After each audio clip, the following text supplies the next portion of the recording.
NCN Sports is presented by Medica. With a Medica health plan, you're not just covered, you're cared for. Liberty First Credit Union, banking with purpose. And by Teammates Mentoring. Join the team, be a mentor. And good afternoon, everyone, from historic Duncan Field here in Hastings.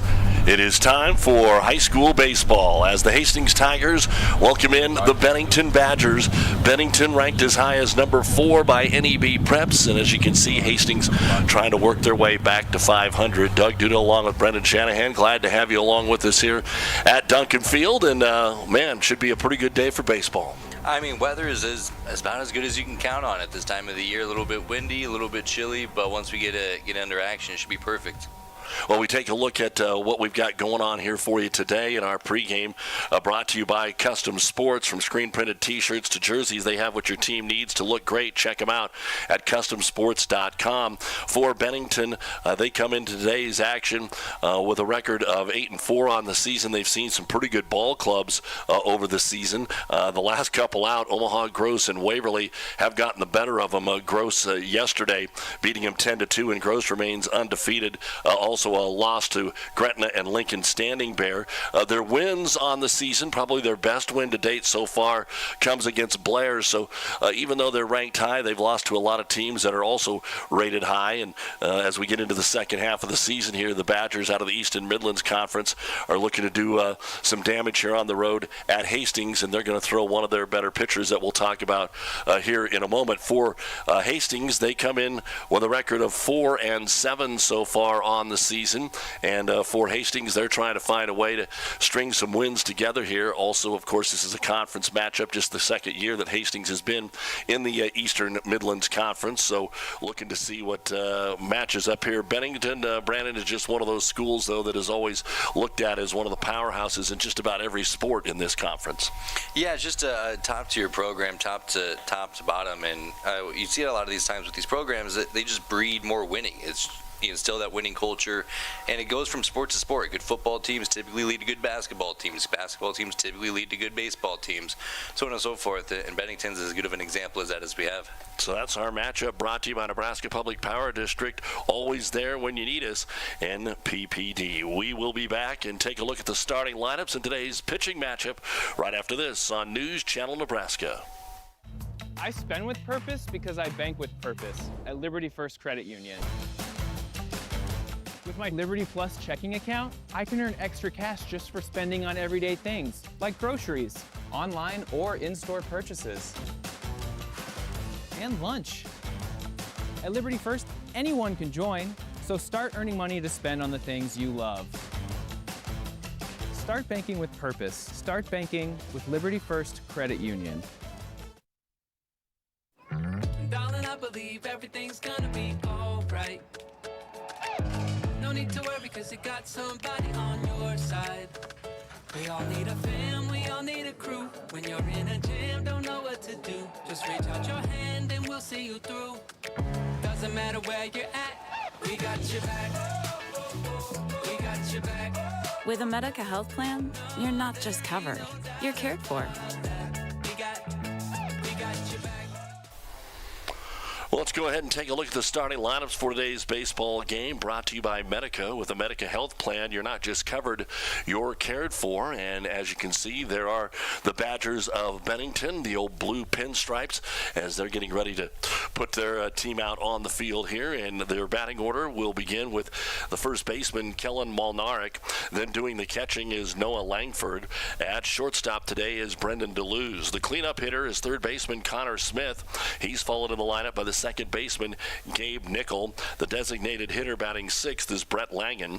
Batting seventh is the center fielder Miles Gifford. Kind of a different look here. All the outfielders are at the bottom of the lineup. You can see those top seven are all 333 or above. No 480, but nobody that's down there at the Mendoza line either. Then you've got Colby Dean batting eighth. He is in left field.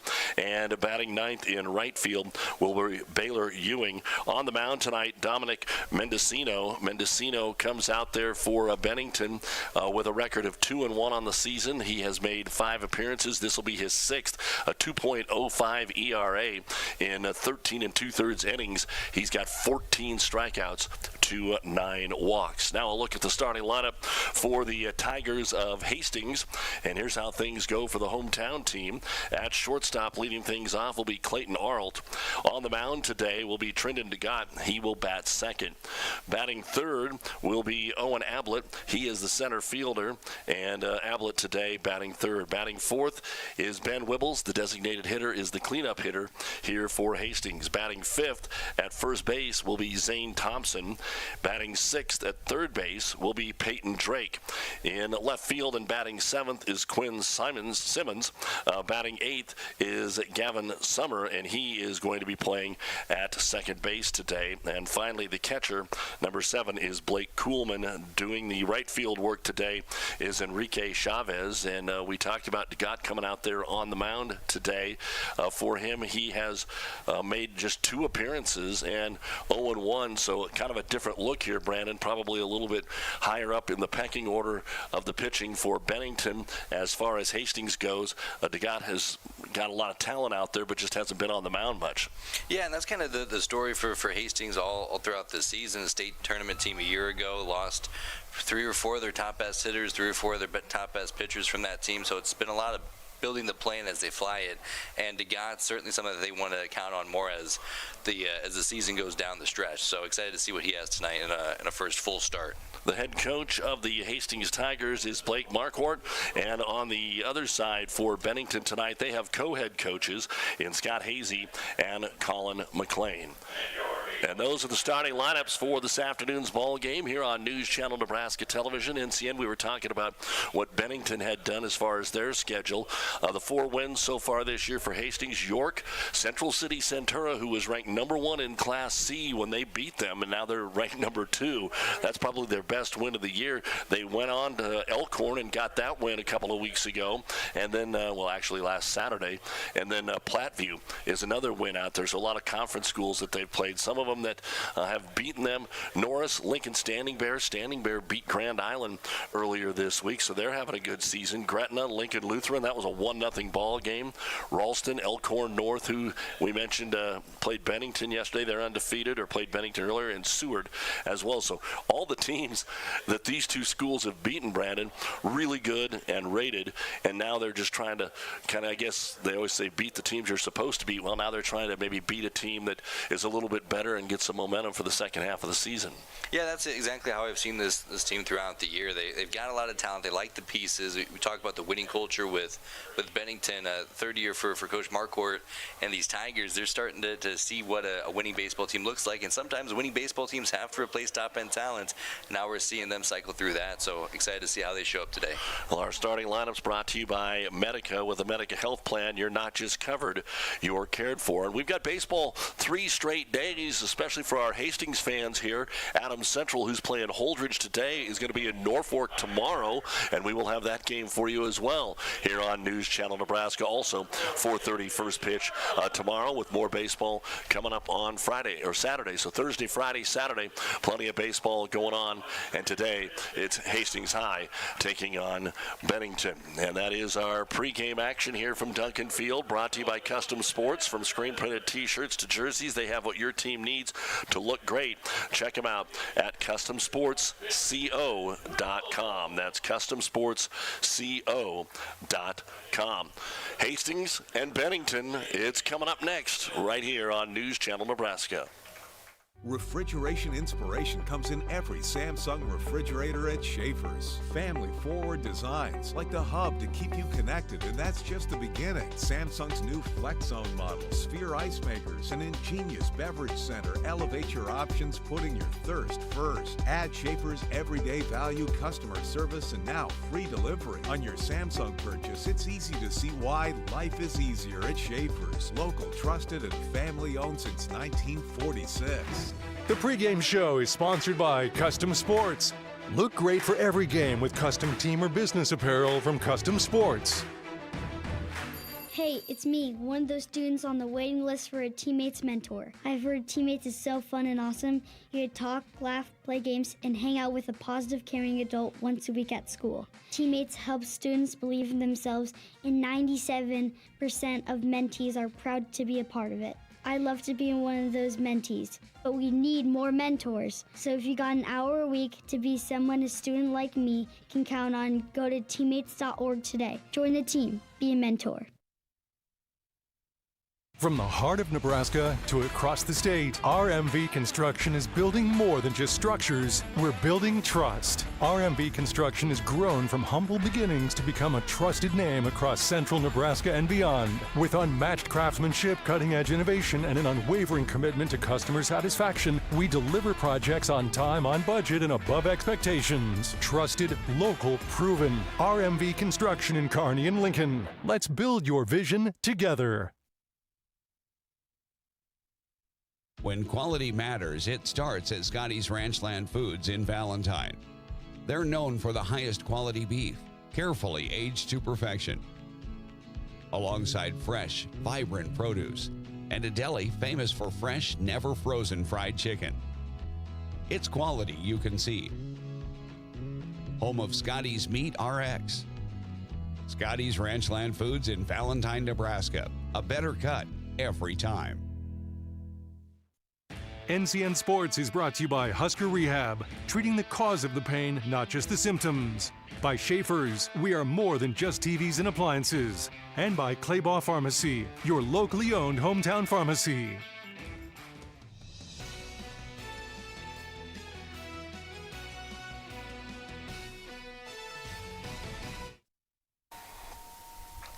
All right, we're about ready for baseball as Bennington's starting pitcher, Dominic Mendocino, on the mound, getting his last few warm-up tosses in there. It's 63 degrees today in Hastings. The wind blowing in out of the north-northeast at around 13 mile an hour. But, Brandon, I know you haven't lived in Hastings all that long, but you don't need the wind blowing in to keep the ball in the park here at Duncan Field.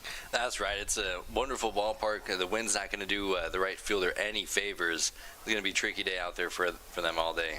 You're going to look at these outfielders probably when we get things set here, and you're going to go, wait a minute, is this a co-ed softball game? Because they're playing on the line. Well, it's 367 to right field here at Duncan Field, 370 to left field. It's 408 to straight away, and probably the one thing that you don't see anywhere, even in major league ballparks, the alleys are over 400 at 405. In fact, this field has been here since 1940. It used to host semi-pro baseball. There have been some stars that have played here at Duncan Field, and there have yet to be 200 total home runs, high school, college, semi-pro, that have been knocked out of here. In fact, we had a young man from Hastings College earlier this season when the wind was blowing out to help, but he hit 2 home runs and believed to be the first player in the history of this park to do that. That's incredible. So don't expect a lot of bombs, but if you do catch one and get it over an outfielder's head, it's going to roll a while, because anything that would be pseudo warning track, you don't even really have that here because it's so far back there. It's almost like playing in a cornfield. But we're ready to get things going. Glad to have you along with us. Doug Duda, Brandon Shanahan here from Duncan Field, and Kellen Molnarek will step in there to start things off, followed by Langford and Deleuze. And the first pitch to him will be a little low, ball 1, and this will be, again, Hastings needs to got through this first inning here and get a little momentum for the home team. Yeah, we saw Hastings stung up a little bit early, give up 7 runs in the first 3 innings against Seward on Tuesday. Then they were lights out from there. No more runs allowed throughout the remainder of the game, but dug themselves a little bit too deep of a hole early. So the quicker they can get up to maximum speed, the better off they'll be. Yeah, last one. So the count quickly in the favor of the batter, Kellen Molnarek, as you see a strike 2-1. And didn't like the call from the catcher there. So Blake Kuhlman will flash him another one. Molnarek, one of the leading hitters on the team, 375, but doesn't have an extra base hit yet this year. And here he'll pull one to left field and drop it in front of the left fielder, Quinn Simmons. And that will be a leadoff hit here for the Badgers. Yeah, just exactly what you want out of your leadoff guy. Find some green grass, poke it out there, and head on down to first.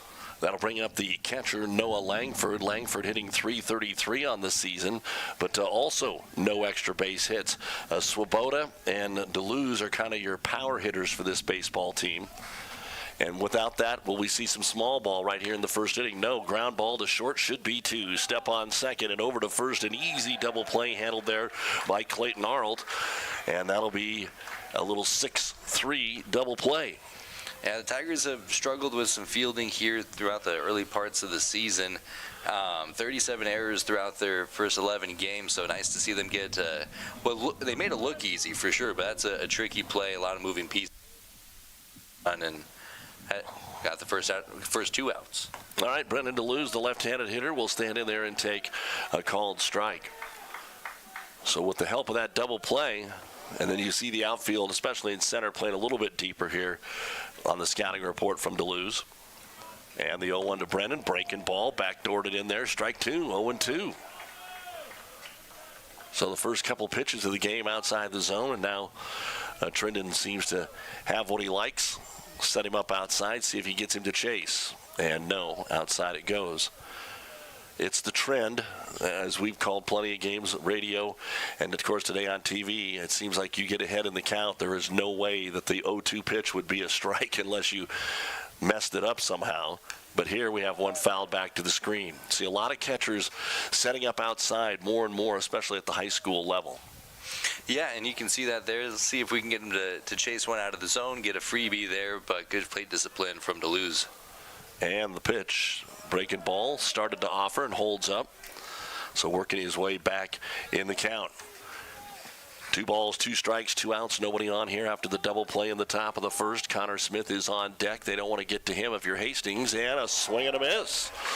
So DeGott gets out there and gets things taken care of after the leadoff single by Molnarek. No runs on 1 hit. There were no errors and nobody left on base. We're through a half an inning. It's Bennington 0 and Hastings coming to bat here on NCN. It all starts at Big Red Motorsports in O'Neill, a side-by-side built to work with you on the farm or the ranch. A trusted partner when you're out hunting. And the adventurous speed to feel the thrill when it's time to play. Work hard, ride hard, play hard. Big Red Motorsports in O'Neill, powering your passion every step of the way. Behind every switch you flip, innovation is at work. NPPD is using advanced technology to generate and deliver the reliable energy you've come to expect. Like AI-driven platforms to optimize energy generation, drones for infrastructure inspection, advanced metering for faster outage detection, and helping advance carbon capture and sequestration technologies. It's not just electricity we are delivering, it's innovation. Powering the state, empowering your life. Nebraska Public Power District.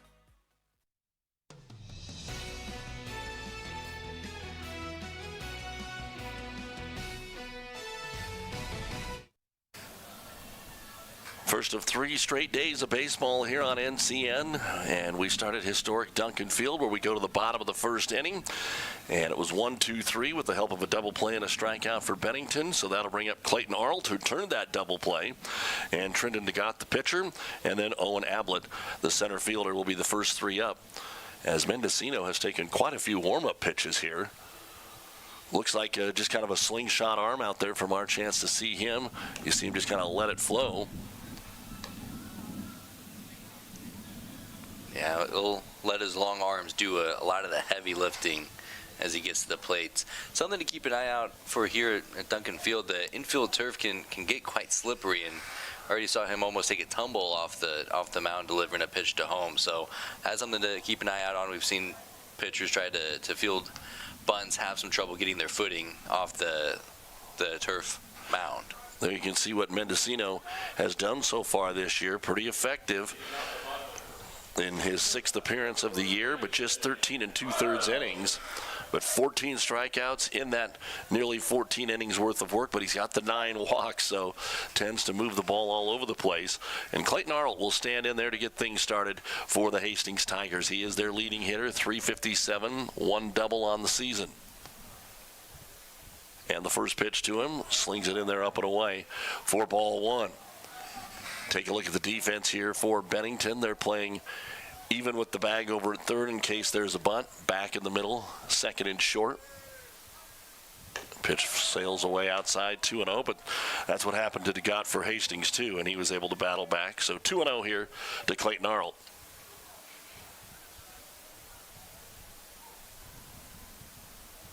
No excuses today because of the weather. And this one he'll drop in there 2-1. Yeah, if you were going to draw a complaint, it'd be the wind, but it's been so windy this season. I feel like this has become more of the norm. And I'll have a hard time once the wind settles down later on this summer. And with that hot pink motif, gloves, bat, shoes, brace, the whole thing that Arnold has going there, and he'll clip that one for a foul ball, strike 2, 2-2. Yeah, he's not hard to find, that's for sure. Everybody has their reasons, and Clayton trying to get the leadoff man aboard here for Hastings in the bottom of the first. Of course, we played the 7 innings here in high school ball. 10-run rule after 5.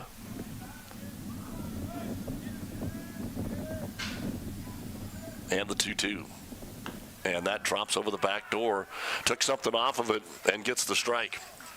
Strikeout for Alt to start the bottom of the first, and that'll bring up Trenton DeGott here for Hastings. He hasn't played every single game, but he is hitting .308 with a double and 4 RBI on the season. Yeah, Coach Marquardt is really hoping that DeGott kind of steps into that kind of role where you can count on him at bat after at bat. So getting him some looks here early in the lineup, and he's done pretty good this year. 8 hits on 27 plate appearances, 4 runs batted in, and a double to go along with it. Gets one up and in for ball 1, and you can take a look here at Mendocino with that arm angle. Sometimes it's a little deceiving how much pop he has on it. Haven't seen a whole lot of difference here in his fastball and his off speed, and there's going to be a swing and a miss, but he is moving the ball around. And that's why he's got 14 strikeouts and 9 walks on the season. Yeah, and it's interesting because the way that he starts his windup, you think it's going to be more over the top, but the arm angle is more parallel to the ground than I would have expected. 1-1 in, 2-1. But there's nothing really crazy about the mechanics here. He just gets on, stands in the middle of that pitching rubber, and ready to go.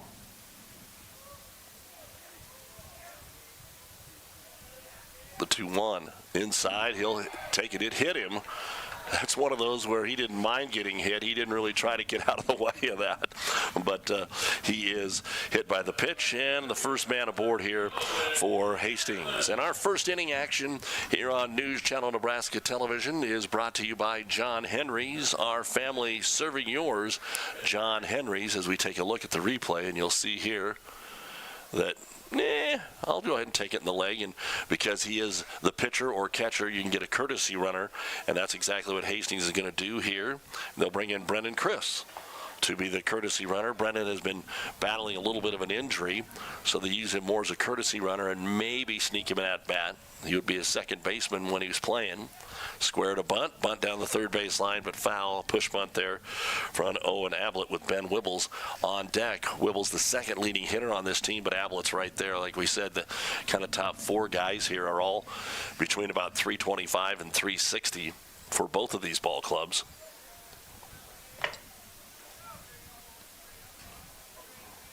Nice lead over there for Chris. And no bunt this time, and it's going to be taken high for ball 1, 1-1. Yeah, curious to see how aggressive Hastings will be on the base pass. They didn't really get a chance to play a lot of small ball, falling behind early against Seward on Tuesday. They had to get big swings at the dish, but now trying to get any advantage he can against a team like Bennington. There's a ground ball right into right field. Of course, the second baseman trying to cover the bag and hustling over to third will be Chris. So a single for Owen Ablett, and that'll put runners at first and third with one out here and bring up the cleanup hitter Ben Wibbles, hitting .333, 7 RBIs, but no extra base hits. A lot of the Hastings Tigers are just getting singles, and that's what's going to happen here at Duncan. That may not be exactly what happens when you're on the road. Our instant replay brought to you by Beatrice Community Hospital. Incredible care, incredibly close. Yeah, that's exactly what we call just hit the ball where they're not standing. Not a whole lot of bat speed with the ball, but just pokes it through the middle infield. Second baseman shading towards the bag to get the runner and dribbles into right field. All right, so something going here in the bottom of the first for the hometown Tigers. Squaring to bunt. It was a safety squeeze, and it's fouled away. The difference, of course, if the runner's coming from third all the way, it's a suicide squeeze. If he's not, then you're just putting down a safety bunt. And if it's a good enough bunt, you'll get him home from third. But the courtesy runner in Chris was not going. Lead away from first for Ablett. Wibbles 0-1. And the pitch. He's going to take it as it broke down below the knees for ball one. 1-1. Good hold off there. So we saw both Ablett and Wibbles square to bunt and didn't succeed. We're down to the count 0-1. And for Ablett, then he works his way to a base hit. Now let's see if Wibbles is going to do the same thing. There goes the runner, and the pitch is fouled away. He had that base stolen, too. Yeah, I was curious if they were going to send him with the runner at third. Put some pressure on Bennington. Do you throw all the way down there? It's a lot of time for the ball to be in the air. Do you cut it off? Give the bag to the runner at first? Puts a lot of pressure on you defensively. Well, Wibbles didn't get cheated on that swing. His batting helmet popped back off. So now down to the count 1-2. As Mendocino could use a strikeout. Oh, he throws him a beautiful breaking ball, and it fooled Wibbles. First no, and then he realized it too late, and they're going to call strike three. So both strikeouts caught looking, and that'll bring up Zane Thompson. And Thompson hitting .269 with 4 RBI on the season.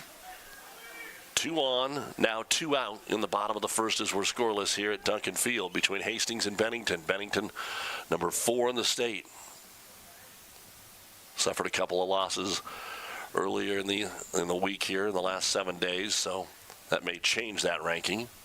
And another check swing. They're going to call him. The ball gets away. They're going to try and score, and he's called safe. Bennington catcher Noah Langford said, "I got him." The thing about that is there's no replay. And so even though it was a swing, it was not a foul ball, and not everybody sometimes realizes that. So on the wild pitch, DeGott it's not DeGott, it's the courtesy runner and Brennan Chris. Here's the replay. Yeah, see, he didn't tag him on the arm. He kind of got him down around the hip, and it looked like he did get his hand in there. Yeah, it looks like he was trying to block him off keep him off the play with his slide, but not exactly a catcher's friendly backstop here at Duncan Field. Fairly deep, not a whole lot of ricochet opportunity. The turf helps you out a little bit, so you get a little bit more consistency on the bounce, but once it gets past you, there's a lot of turf behind you. Now the count 0-2 to Thompson. Still another runner in scoring position out there at second, and the pitch away. So right now, kind of having a lot of success, Mendocino, with everything but his fastball. Yeah, he's got great confidence in that punch-out pitch. The 2 outs this inning have come on a off-speed pitch on strike 2 over the dish and just froze both the batters he struck out so far. And a swing and a miss, strike 3. So Mendocino strikes out the side, but Hastings does manage to get a run, hit by pitch, and then a single and a wild pitch allows the run to score. Hastings gets 1 run on 1 hit. There were no errors and 1 man left on base. We're through 1 here at Duncan Field. Hastings 1, Bennington nothing on NCN. Hey, it's me, one of those students on the way Waiting list for a teammate's mentor. I've heard teammates is so fun and awesome. You get talk, laugh, play games, and hang out with a positive, caring adult once a week at school. Teammates help students believe in themselves, and 97% of mentees are proud to be a part of it. I'd love to be one of those mentees, but we need more mentors. So if you got an hour a week to be someone a student like me can count on, go to teammates.org today. Join the team. Be a mentor. NCN Sports is brought to you by Western Oil. Make your first and last stop to and from the game at your nearest Speedy Mart or Good to Go convenience stores today. Bank of the Valley, together we go further. And by Scotty's Ranchland Foods, Highway 20 in Valentine, Nebraska.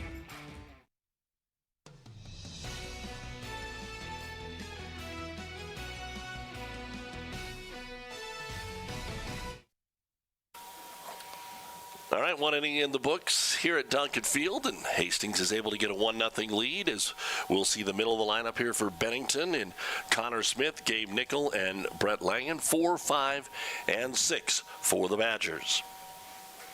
Yeah, productive first at-bat for Bennington in the first inning. A single into shallow left field, got him on, and then a double play fielded by Arlt. Got the out at second and first to empty the bases and set the stage for a strikeout. And Toulouse went down on strikes on 5 pitches to Degat. So good start defensively for Hastings. Any way you can put up a 0 against an offense as potent as the Badgers.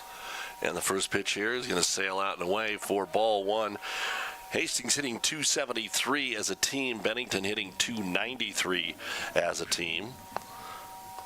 Connor Smith does have a few extra base hits to his credit this year, and he's going to chop that right back up the middle off Degat's glove. Has time to field, but then he throws it high and still got it. Nice job by Zane Thompson over at first base to get his foot on the bag. And Smith is retired to start the second inning. Yeah, good composure from Degat. First, once you go and get the ball, and then you realize the ball's not in your glove, it can trigger a certain amount of panic. You're on the mound, so the ground's not level, but settled in. Got a good enough throw out there to Thompson for out number 1. So Gabe Nickel, the second baseman, will take one down the heart for strike number 1. Doug Duda, Brandon Shanahan, Danny Alvarado, our producer today, and all the great guys and gals that are running the cameras here around Duncan Field. We appreciate them as we bring you some Eastern Midlands Conference baseball today from Duncan Field. The 0-1 going to be pop foul and out of play. Doing some work around Duncan Field here in Hastings as well. So if you're coming to the ballpark, keep that in mind.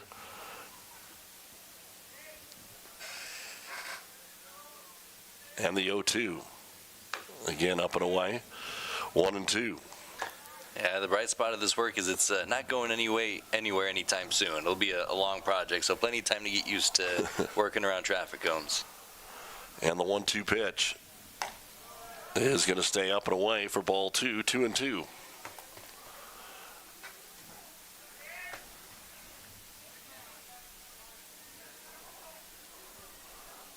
Not a monster crowd here today, kind of quiet.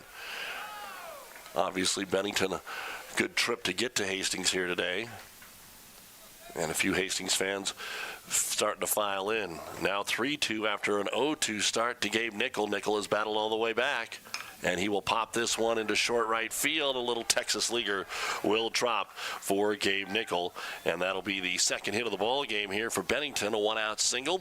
We'll bring up Brett Langen. He is the designated hitter.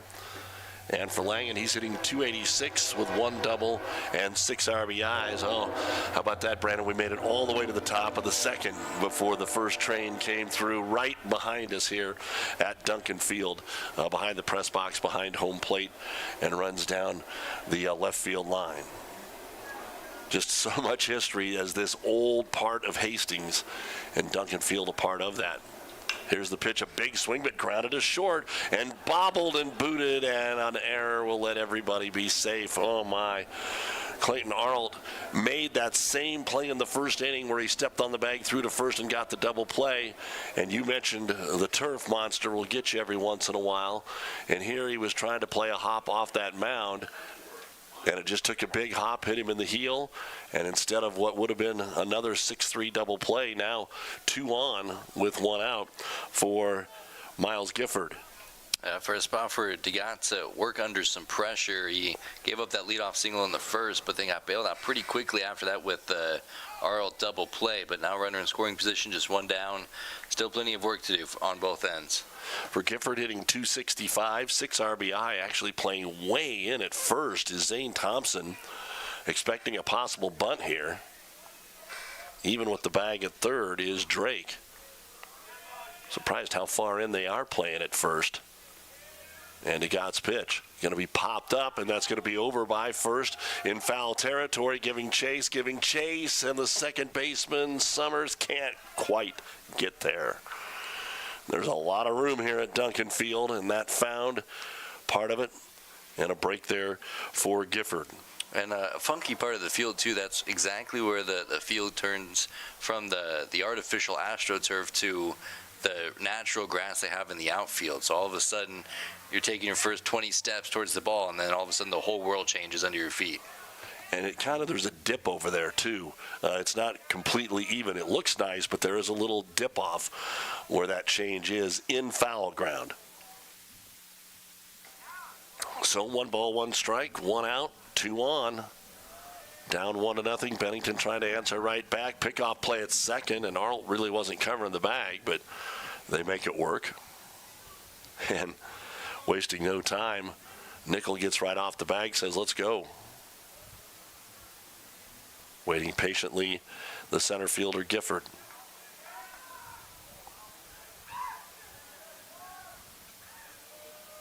And the pitch. Now squaring to bunt, drops it down, is all up to the pitcher DeGott, throws over to first in time. So well executed on all parts there. They had moved the first baseman, Thompson, back to his original fielding position, and then you get the bunt drop down. So a sacrifice bunt for Miles Gifford. Now runners at second and third with 2 outs, and Colby Dean.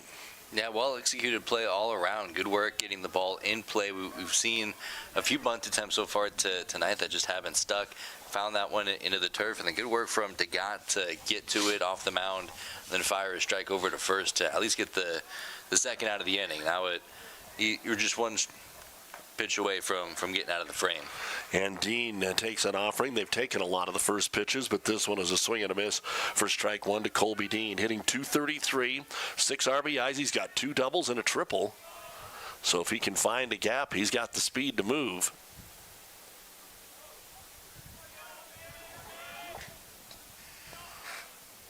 Now up to Kuhlman to keep the ball in front of him. Fastball up. Ball 1, 1-1. So Hastings kind of got what they needed in the first inning. Can Bennington answer here? It's up to Dean with room over at first. Ewing, the number 9 hitter, is on deck. And this one's going to be popped into right field, playable for Chavez. Doesn't have to do much moving, and he'll haul it in. So they work around the error and keep Bennington off the scoreboard. No runs, 1 hit, 1 error, and 2 men left on base. We go to the bottom of the second here at Duncan Field. It is Hastings 1 and Bennington 0 on News Channel Nebraska. Landmark Implement is your local authorized John Deere dealer. Landmark's trained and certified sales staff will help you find the right equipment for your needs, all backed by Landmark's extensive parts and service network. Whether it's a tractor, planter, combine, lawn and garden tractor, or gator, every piece of equipment in our inventory is ready to work hard for your operation. Landmark's team works together to make sure everything that is sold meets their quality standards. Stop by your local Landmark Implement or learn more at landmarkimp.com to experience the Landmark difference. At Nebraska Orthopedic Center, they provide comprehensive orthopedic health care. Their physicians are highly skilled in all areas of orthopedic and sports medicine, including spine surgery, foot and ankle, hand and upper extremities, fracture care, and total joint replacement. Their expertise includes the medical management of injuries through physical and rehabilitative methods or surgical intervention. To schedule an appointment or to learn more about Nebraska Orthopedic Center and their family of 25 physicians, go online to nebraskaortho.com. That's nebraskaortho.com. Nebraska Orthopedic Center is your healing destination.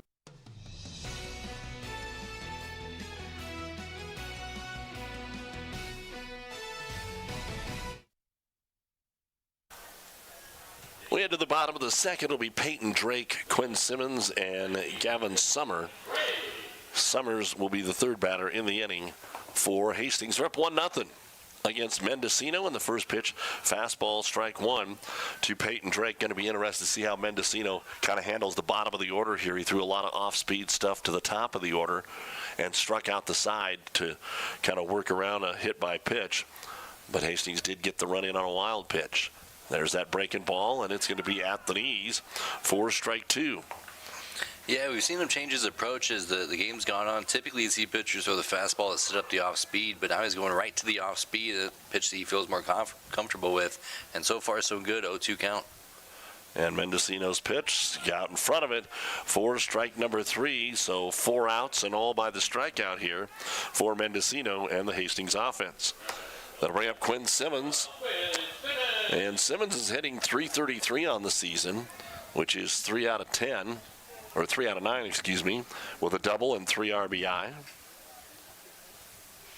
Yeah, good group of sophomore batters for Hastings. They really like what they have in Simmons. They really like what they have in Summers. So now it's just a matter of can they separate themselves and kind of work their way into that top 4 group that we see at the top of the lineup.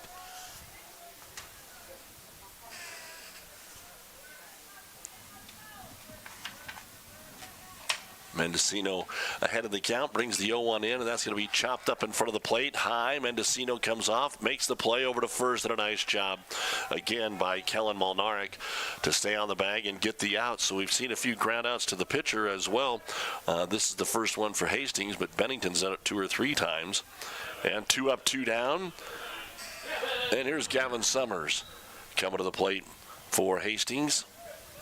He's looking for his first hit of the season, getting the start today. He's played in 5 of their 11 games so far this season.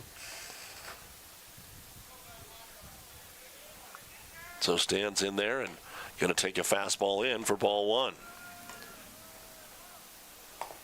Always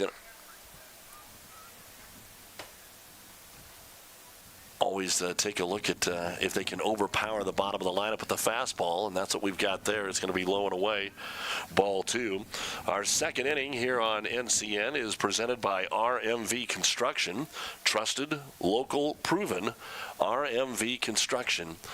Proud to have them aboard here on our NCN broadcast this afternoon as the next pitch misses, and you got a 3-0 count here to Summers. And Hastings got to be loving this. If you haven't had a hit all year, you'll take a free pass. And obviously taken all the way here. And it's low, ball 4. So Mendocino couldn't find the strike zone there. Still 2 outs, and that'll bring up Blake Kuhlman. Yeah, and that's what we saw kind of on the scouting report with Mendocino. A lot of strikeouts, also a few more walks than you'd like to see out of them. But we're starting to see what the other end of that spectrum looks like. We've seen the 4 strikeouts through the first 4 retired batters of the contest. Now we're seeing the other end of the spectrum. And I think the music was still playing up top, so the home plate umpire says need to hit that button. And Kuhlman hitting .250 on the season. Standing there and trying to keep this second inning going. Short lead away from first by Summers. They throw over there anyway. And back in time. You can see how large this field is here at Duncan Field with that panoramic view from our home plate camera. The pitch, squaring to punt, and gave him the strike. Probably would have called that a ball had he not squared, but he's going to call it on the strike, call it on the inside, and it's 0-1. Again, obviously would have been bunting for a base hit with 2 outs. Outfield playing pretty shallow for the number 9 hitter. And there's a curveball that drops in there for strike 2. Just a smooth, kind of fluid motion. I think some of your top hitters would be able to pick that up from his motion because it is so kind of exaggerated with his curveball. And the 0-2 over the top, strike 3, and there is the 5th strikeout in the first 2 innings for Dominic Mendocino. For Hastings, no runs, no hits, no errors, 1 man left on base because of the walk, and we go to the top of the 3rd. Hastings leading at 1-0 on NCN. From the heart of Nebraska to across the state, RMV Construction is building more than just structures. We're building trust. RMV Construction has grown from humble beginnings to become a trusted name across central Nebraska and beyond. With unmatched craftsmanship, cutting-edge innovation, and an unwavering commitment to customer satisfaction, we deliver projects on time, on budget, and above expectations. Trusted, local, proven. RMV Construction in Kearney and Lincoln. Let's build your vision together.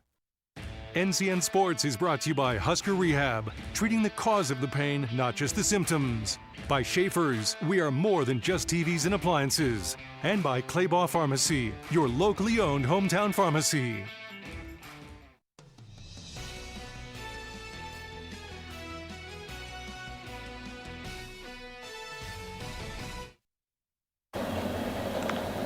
Two innings in the book at Duncan Field, and Hastings with a 1-0 lead. Bennington, a couple of hits so far in the ball game.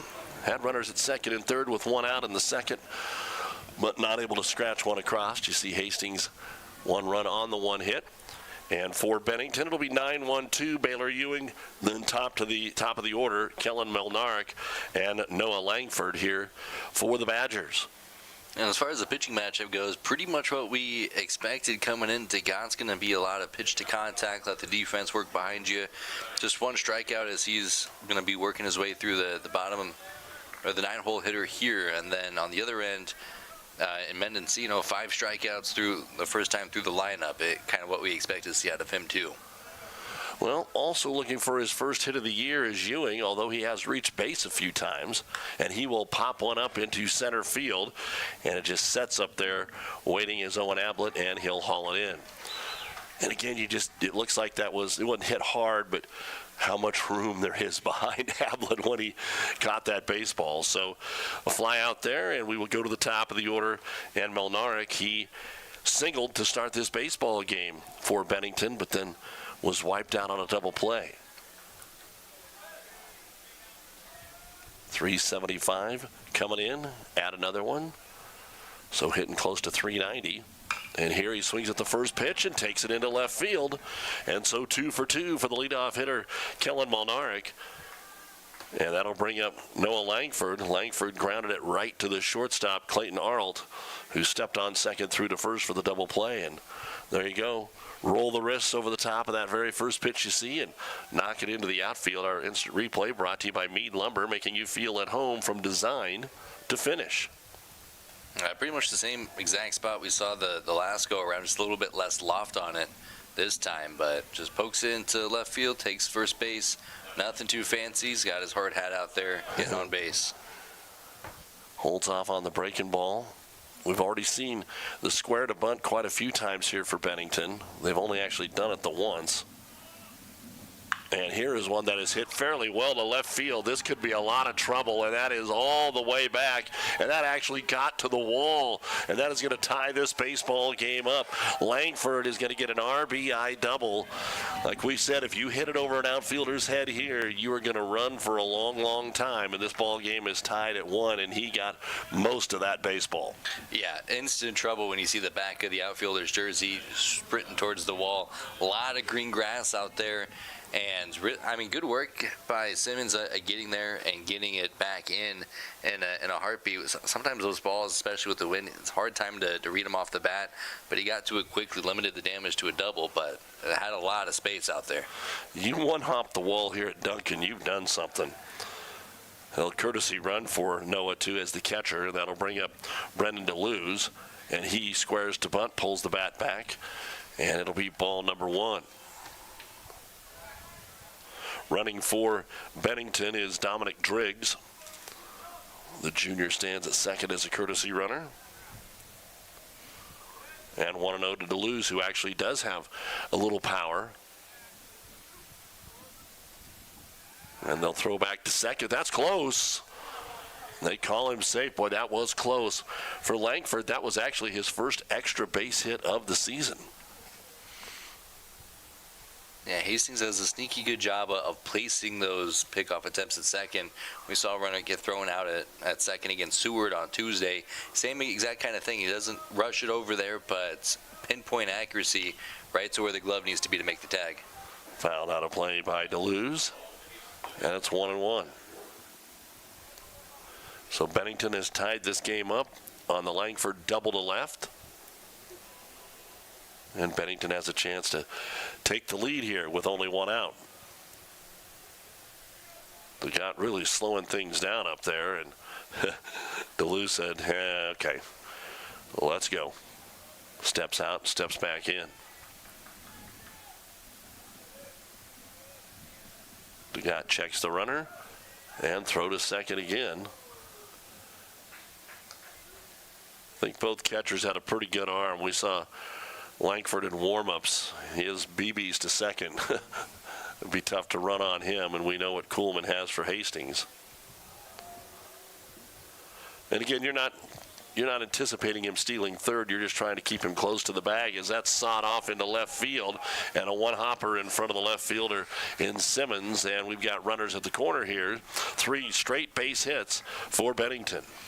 Well, and I have a hunch we'll get to see what Bennington thinks of Kuhlman's arm here with runners on the corner and just one out. Pretty popular to send that runner at first, try to force a throw either all the way down there or a free bag.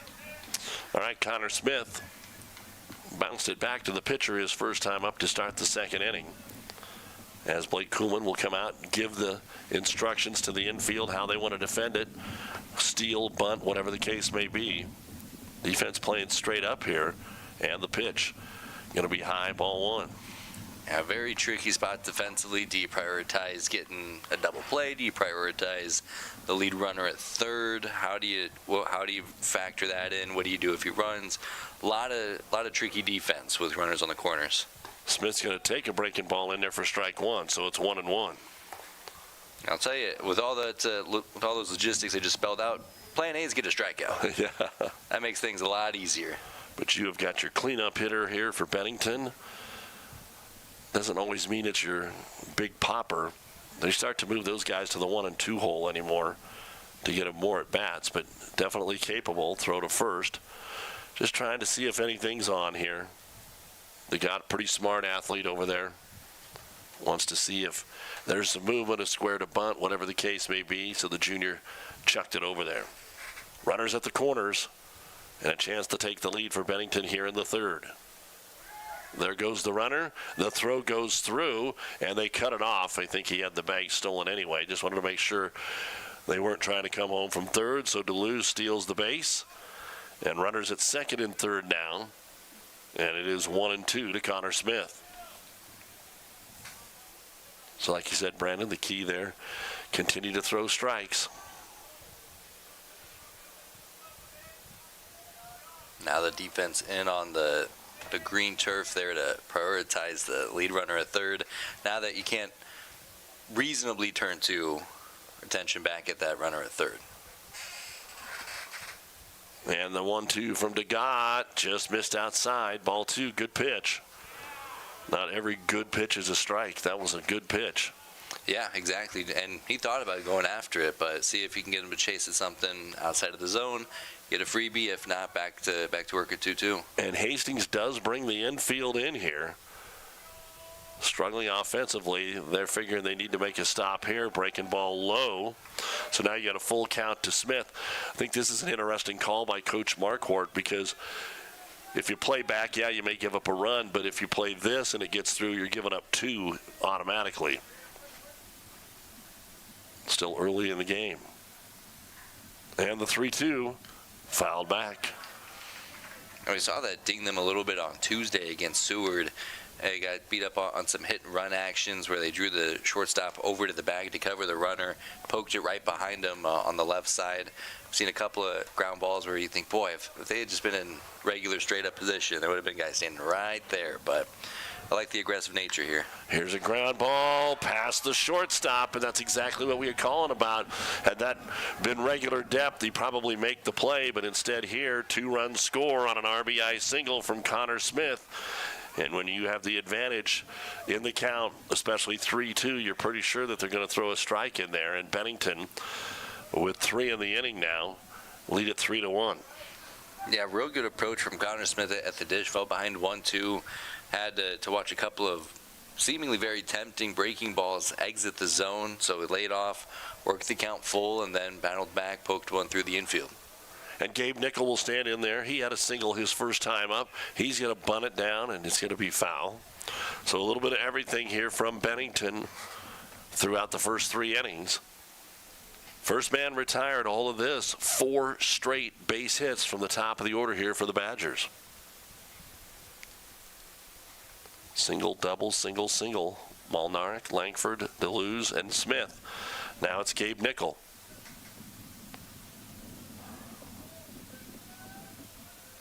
They got really slowing down here with runners on base. And the pitch. Going to be chopped towards first, but it is foul for Zane Thompson. Ahead in the count, 0-2 with Brett Langen on deck. And it's not that, and you kind of mentioned having to come from behind, but it's not that they haven't been scoring. They did not score against undefeated Elkhorn South, but the last 5 games they have scored at least 5 runs in all 5 of those games. They didn't win them all, but they have scored at least 5. And the pitch, thought about the fastball, and held up 1-2. Still 1 out here in inning number 3. Bennington finally able to strike.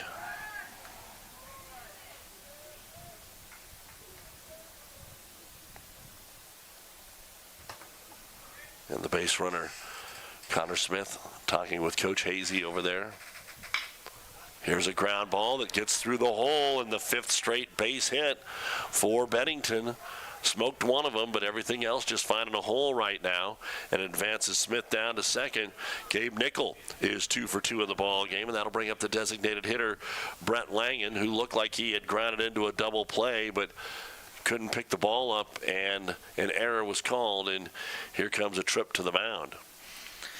Yeah, just some real routine batting here. They make it look easy. Like, oh, well, just go up to the bat, hit it where there's not a guy standing, and good things happen. So we've seen that plenty here this inning. Obviously, the double showed a little bit of the muscle and flexing the power a bit there, but everything else has been fairly struck and just found some green grass in the outfield.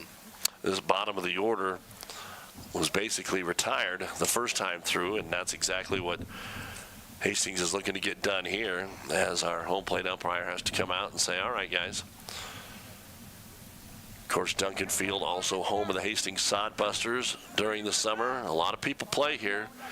Hastings College Broncos, they're going to be on the road this weekend. So Adams Central plays a good number of games at Smith. They'll play over at the softball complex. Everybody in the state probably knows about that outstanding complex, hosting most of the state tournament each and every year. And then you also got St. Cecilia football here in the fall, so almost a year-round operation at Duncan Field. And the pitch. Going to be grounded down the third baseline, and it is fair. 6 straight hits, so this is going to be extra bases. And Bennington has had themselves a heck of a third inning, and they are not done. The second double of the inning, Brett Langen likes the first pitch that he saw, and that'll make it 4-0. I just hugged the line out there, a ton of space out there. We mentioned St. Cecilia football. That's how they squeeze in the football. You can see the field kind of veer out to the left in foul territory. A lot of green grass out there. That's exactly what Quinn Simmons had to deal with, chasing it down, keeping it in play, and looks like they're bringing in the infield once more to try to keep the deficit at 3. All right, Miles Gifford dropped down a sacrifice bunt last time. He's going to try and do it again. And it is out in front of the plate, fair, but nobody can get anything done. And that will be out number 2. So a little bit of a gift there. But after 6 straight base hits, a Bennington batter is retired. Exactly what the doctor ordered. If he can get that second out, it makes things a lot easier. As you see now, the middle infield backs up to regular depth. Like we got the force out at first. We can just focus on that. So we're exactly where we need to be.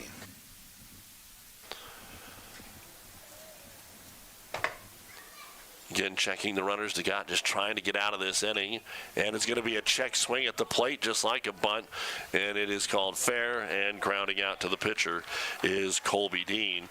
But Bennington bats around here in the top of the third inning. 4 runs on 6 consecutive base hits. There were no errors for Hastings, and there were 2 men left on base.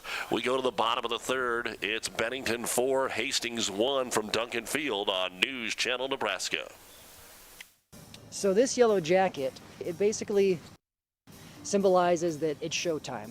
The Yellow Jackets are a throwback to Monday Night Football. The 1970s, Keith Jackson, Howard Cosell. That was the big broadcast in the country. Now we're the big broadcast in Nebraska. When News Channel Nebraska is covering a game, we want you to know that we take it seriously. We want to dress sharp. We have pride in what we do. And we're going to wear those yellow jackets to show people, you know, we're a little old school, but we're also the important broadcast of the night.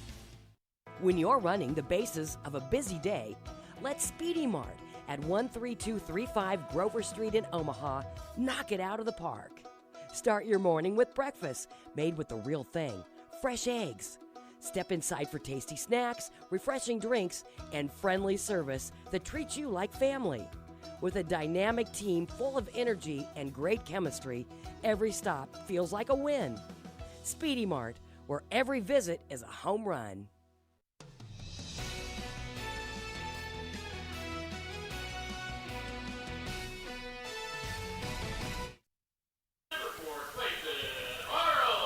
All right, back to the top of the order here for Hastings after they spent a little extra time in the field. Bennington's 4 spot there in the top half of the inning.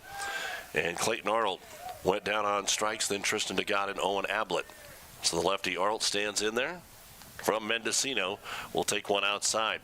Now tomorrow, Bennington is scheduled to host Pius, and then for Hastings, Waverly on Saturday.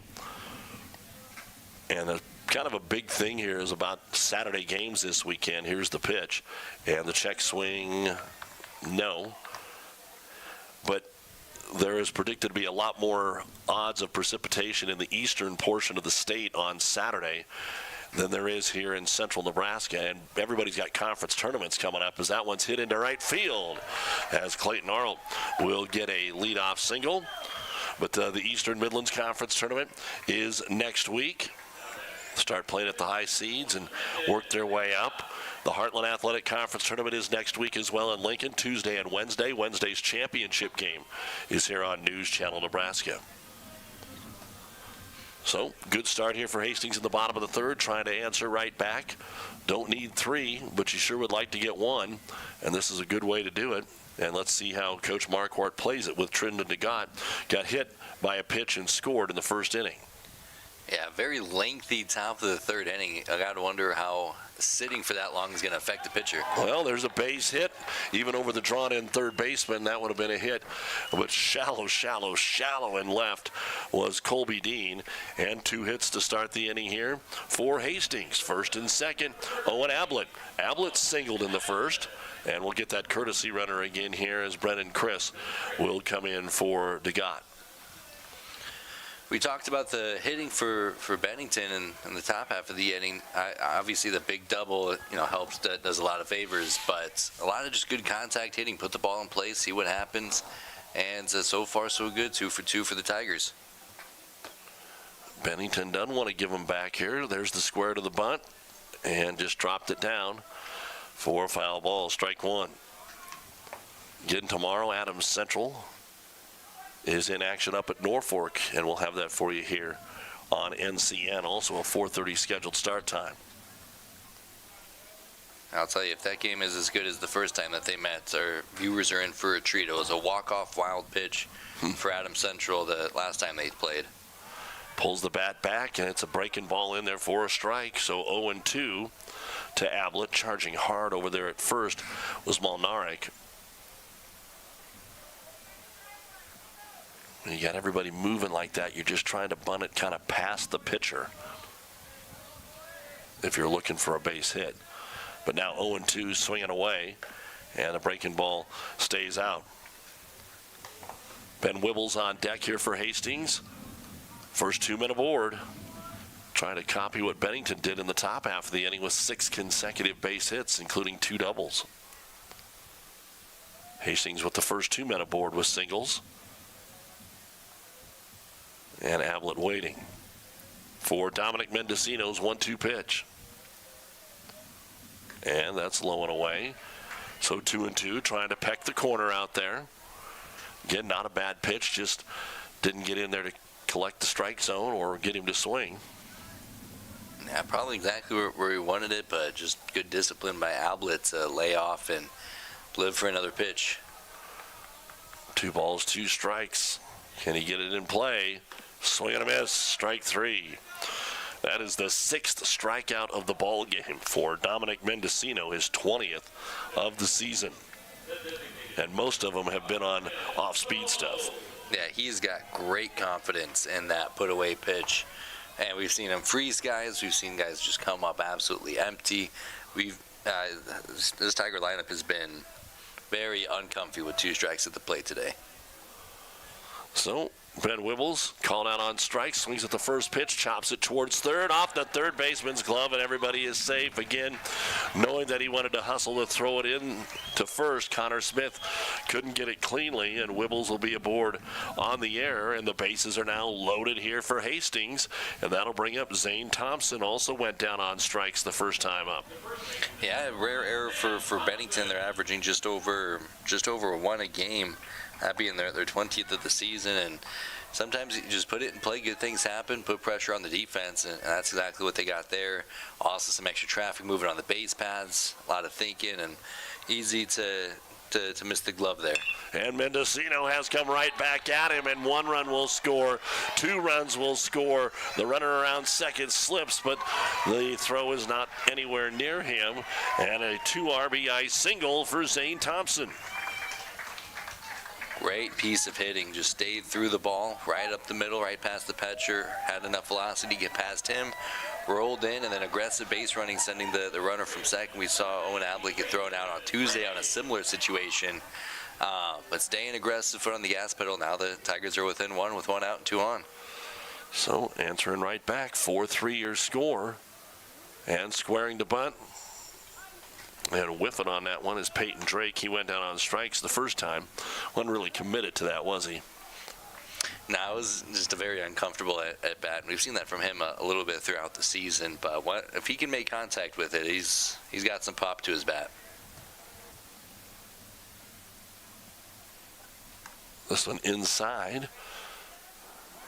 1-1. So Arlton DeGott started with singles, then the error, and then a nice base hit by Thompson. 4-3. Bennington 3 in this inning. Hastings 2. And the tying run sets at second here with 1 out. Mendocino fouled off his ankle. That's going to leave a mark. But Peyton, pretty big kid. That's not going to bother him. Yeah, he wore it a lot better than I would have, that's for sure. He didn't need the catcher's gear.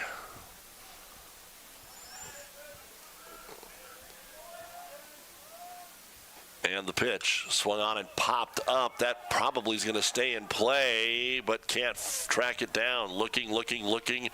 Malnarek couldn't quite get to it, and like you said, it kind of drops off over there. It's downhill, and you could tell when he hit it with that first step, he kind of lost track of where the ball was. Yeah, very, very tricky play, especially with the right-handed batter. A lot of spin on the ball as it pushes out to the right side. Plus, the whole earth changes underneath your feet when you're looking at the sky. That's a very tough play. So can Drake take advantage here? Gets another chance. And the 1-2. That's going to be hit into right center field. That is tagged well, and that is going to be extra bases and all the way to the wall. That's going to score 2, and Drake says, I'm going to keep on moving. The big man is in with a triple, and Hastings is back on top. What a shot. Just straight off the bat, right in right center field. You really can't put it in anywhere better. And the story of the the pregame was talking about how deep this field is. We've already seen 2 balls hit to the wall. That one with plenty of zip to get there. That was awesome. So Drake does take advantage of Bennington not being able to track down that foul ball over by the first baseline. And tough play. I'm not saying that. But then he stands in there and look at the big guy. Probably never dreamed that he was going to have a chance to get a triple and takes care of it right there. So Hastings now on top 5-4, and there's still only 1 out for Quinn Simmons. And he's going to take one low and away, ball 1. And I'll tell you, you don't have to have a whole lot of speed when you can stripe it 405 in the right center field. For Drake, he had a double coming in and has doubled his RBI total for the season. There's one right back up the middle, and all of a sudden Hastings getting to Mendocino, who had an ERA of less than 2.5 coming into the ball game, and another RBI in this long 3rd inning.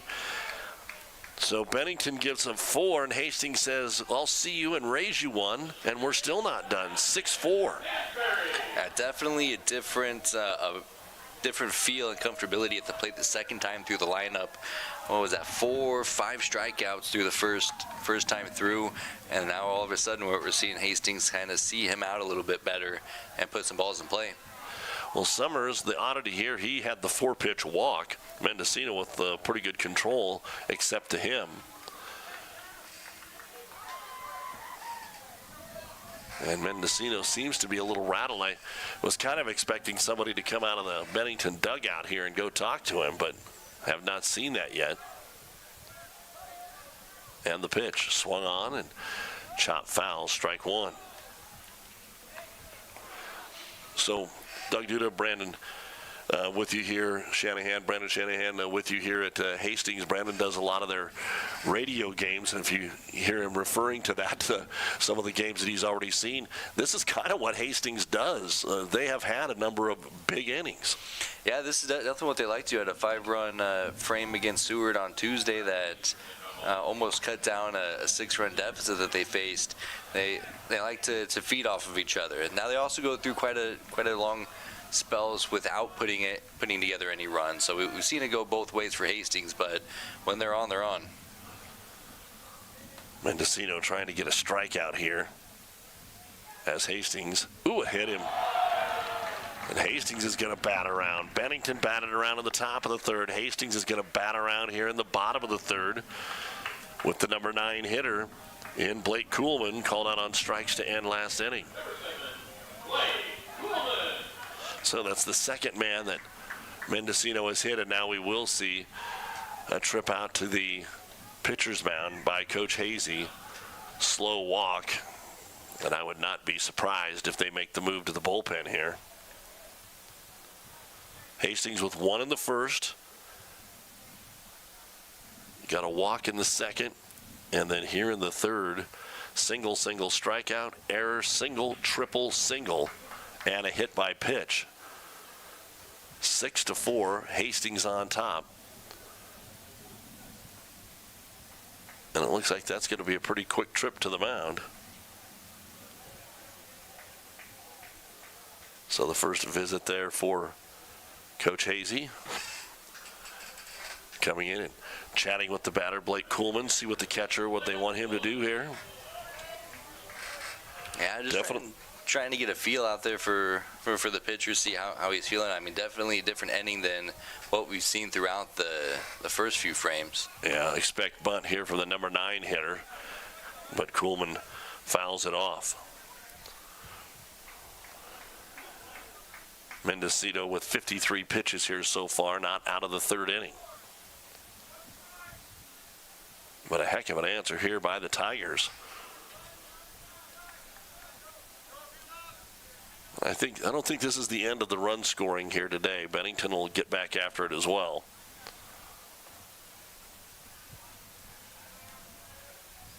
Squares to butt, hit him on the helmet.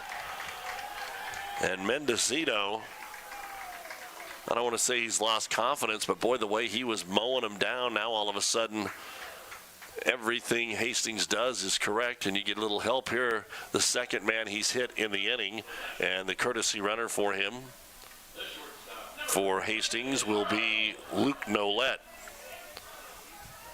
to come in courtesy run. And back to the top of the order for Clayton Arnold. He started all this with just a simple single between first and second base. And another bases loaded situation here for Hastings. Bennington needing an out of any kind. Fastball, and that's going to be popped up into shallow center. Playable for Miles Gifford, makes the catch, and the tag coming home. They're going to throw over to third. Good night. Late break from second. The run does count. The runner did get home, so the run will count, and that'll get us to a 7-4 advantage here. So that ends up being a double play. Arlt flies out to center, and then 8-2. I guess I didn't see if it was the first baseman that cut that off or if it was the second baseman. Nonetheless, over to third for the double play. But in the inning for Hastings, they are able to put up 6 runs. They're able to do that on 5 base hits. There were 1 error and 2 men left on base. So we have had a high-scoring third. We'll move to the fourth. Our third inning brought to you by Husker Rehab, treating the cause of pain, not just the symptoms. Husker Rehab, thanks so much to them. We'll be back with fourth inning action right after this on NCN.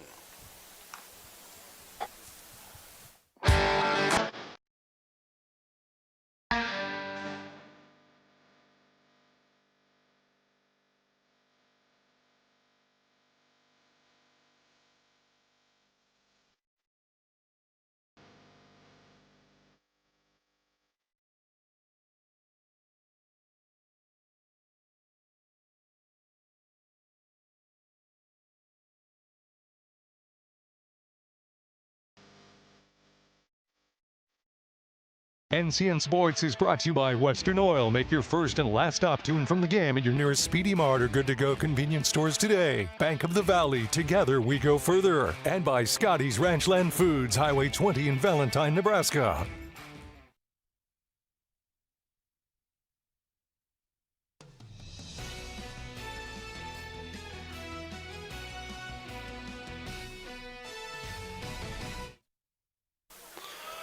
All right, we go to the top of the fourth inning here, and just like we started the third, Baylor Ewing, the right fielder, he flew out to center to start the third inning, but then it was 6 consecutive hits, and here he rolls over one, grounds to third, and a nice pick over there by Zane Thompson on the throw from Peyton Drake.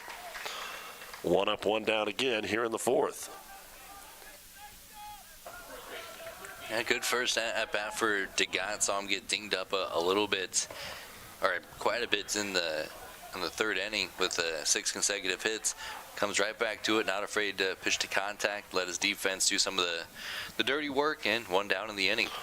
So Martin will stand in there. He's 2 for 2 with a run scored in the game, 2 singles. And this one stays high for ball 1. Then it'll be Noah Langford. Langford's going to play a little baseball down in Kansas City at Kansas City Community College for this Bennington Badger Club. And low, and I think DeGott knows that Molnarek is 2 for 2 against him and went after the first pitch both times. So he threw a couple out of the zone, and the 2-0 right down Main Street, 2-1. And Clayton Arlt shaded over towards third just a few steps, not a whole lot of space between him and the bag, but yeah, back-to-back singles into left field. Try to cover a little bit more ground over on that side. There's a breaking ball popped up into short center. Here comes Owen Ablett out. He calls for it. Ooh, makes the catch there at the last moment. And 2 up, 2 down. Looked like he was almost shaken there a little bit. And that'll bring up Noah Langford. Grounded into the 6-3 double play in the first, but then had an RBI double in the third. And then eventually came around to score. And what a way for either one of these pitchers in the fourth inning if they can come right back with a 1-2-3 inning after what we just saw. And it's kind of emblematic of what we were talking about, Brandon. Big inning, nothing, big inning for these two teams and their offense this year. Breaking ball in there for the strike. And especially for DeGat, about 50 pitches thrown just in that third inning alone.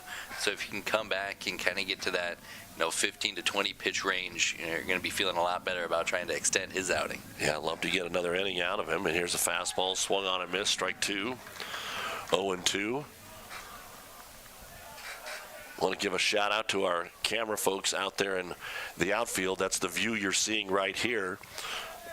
I don't know if they can see home plate, but they can through the camera. That's how far out there they are at 408. That pitch misses. Ball 1, 1-2. Bennington, I don't think, has really graced Hastings much. Summer ball, anything like that. So this is new to many of their viewers. Big swing chopped into the shortstop's glove. Arlt throws across, and how about that? After batting around, it's 3 up, 3 down here in the fourth for Bennington. No runs, no hits, no errors. Nobody left on base. And we will go to the bottom of the fourth. It is Hastings 7 and Bennington 4. This is Eastern Midlands Conference Baseball on News Channel Nebraska. At first, I was really nervous and intimidated to buy a ring. My experience at Starter Heyman was very easy. I felt like I walked out with the ring that was going to make her go wow and say yes. I love my ring. It is so beautiful. I get compliments on it all the time. I always tell them Starter Heyman. I love it. Yeah, we would definitely recommend Starter Heyman. We're definitely coming back. Sure. We have a wedding band to buy. So. We do, yes, the wedding bands. We'll be back for that. Starter Heyman Jewelers, downtown 12th and O, South Point Pavilions, and Grand Island. Kearney, Nebraska is the getaway you never knew you needed. With comfortable, premium lodging, eclectic shopping, and a variety of locally owned craft food and drink options, Kearney has something for everyone. By day, you'll find rich history, outdoor adventure, and some of America's most unique attractions. And by night, our many entertainment options, dazzling performances, and unique hangouts offer the perfect way to unwind. Visit Kearney. It's so much more than just in the middle.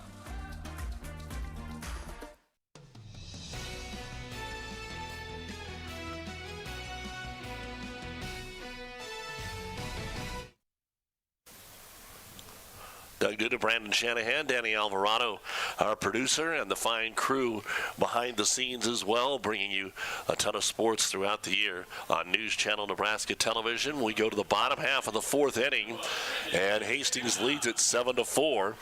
It'll be Trendon DeGat, Owen Ablett, and Ben Wibbles. DeGat singled and scored in the third inning, was hit by a pitch and scored in the first inning. And he's been doing the job on the mound. Just got done with a 3-up, 3-down fourth. And Mendocino is back out there to start the inning, and he's going to try and answer what DeGat did and throws him a strike, even though Trendon tried to turn his way into it and take the hit by pitch. Yeah, sold me on it pretty well. He kind of did that on the first one, but that was on the back of his leg. It was a lot more inside, too. And the 0-1. Sweeps away outside, ball 1. Yeah, 3 innings of work in the bag for Mendocino. 6 hits given up, all 7 runs that have come across on his watch. Then an error and a few bases runners left on base for Hastings so far. Gets him to chase one here for strike 2. He's hit 3 batters. That's been the problem. Well, one of them you don't want to hit any, but 3, that's pretty high in 3 innings. And last inning, they were a couple guys at the bottom of the order. The pitch swung on and missed, so there he goes, back with the strikeouts. He now has 7 strikeouts in the baseball game. And that'll bring up Owen Ablett. Singled in the first, struck out in the third. Yeah, struck out 5 of the first 6 batters he faced, and then just 1-2 strikeouts since then. So right back to work. Curious to see how the lineup answers through a third time around. We saw them a lot more confident, comfortable last go around. So we'll see what they have up their sleeves here and how they're feeling for Mendocino. Misses on the first one here to Ablett. And the 1-0. Going to be called strike 1, 1-1.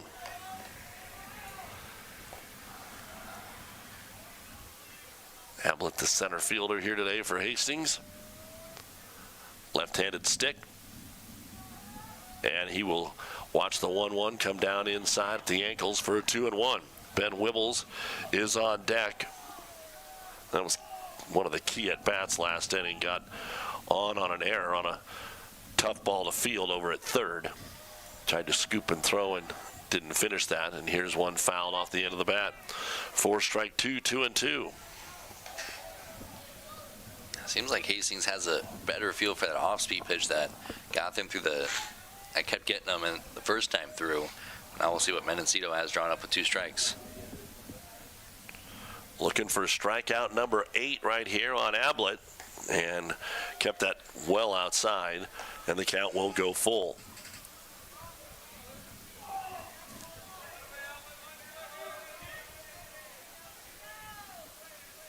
Only the 1 walk, but all the hit batters for Mendocino. And the payoff going to be swung on and grounded towards short. It got by the outstretched glove of Brendan DeLuz, and a base hit for Owen Ablett, his second of the ball game. And a 1-out single will bring up Ben Wibbles. Wibbles called out on strikes and reached on the air. We've seen a few times through where the Hastings batter will square around a bunt on the first pitch and then pull it back and swing at it the rest of the AB. See what the Bennington defense does here. Mendocino really usually slows down with a runner on. Takes a look and brings it home, and the breaking ball in there for a strike. Wibbles will take it. Cleanup hitter, probably no intents to bunt, especially now you got a nice 7-4 lead. Everything would help, but past him you get Zane, and then it's kind of the bottom of the order. And here he'll take a hack at one and foul it out of play towards the concession stand for strike number 2. 0-2.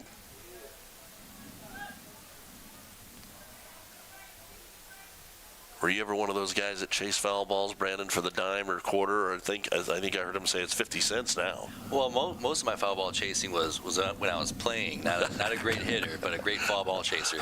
And here's the plunk. The 4th man hit, and again, it was on a 2-strike count. And I don't see more of an issue with him not having a good feel for his off-speed pitch. We saw the 1 out to Ablett missed by about 1.5 feet off the zone outside, and that one just doesn't break the way that he wants it to. Well, now the umpires getting together. Coach Hazy had something that he wanted to ask, and now they're discussing on whether to bring him back.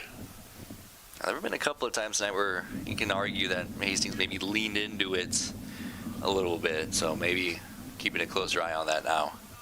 Well, if they're discussing it this long, they are now. And now Hastings coach is saying, hey, you think it hit the bat? You think it hit something else? And he's saying you can see the mark on his hand. And that is one thing. And hey, I've umped. I've talked to many of the guys in the Tri-Cities and around the state that have umped. They'll buy that. If there's a mark on the hand, if there's the shoe polish, it's not as like in the pros. It's a lot easier to see it. But if you can see it went off your toe, so everybody's going to come back, and the count will go back to 0-2. They're going to call that a foul ball. So Ben Wibbles will put the bat back in his hand. We'll see if that's a good thing for Bennington or a bad thing for Bennington. There's the replay. I think they just threw out the first base coach.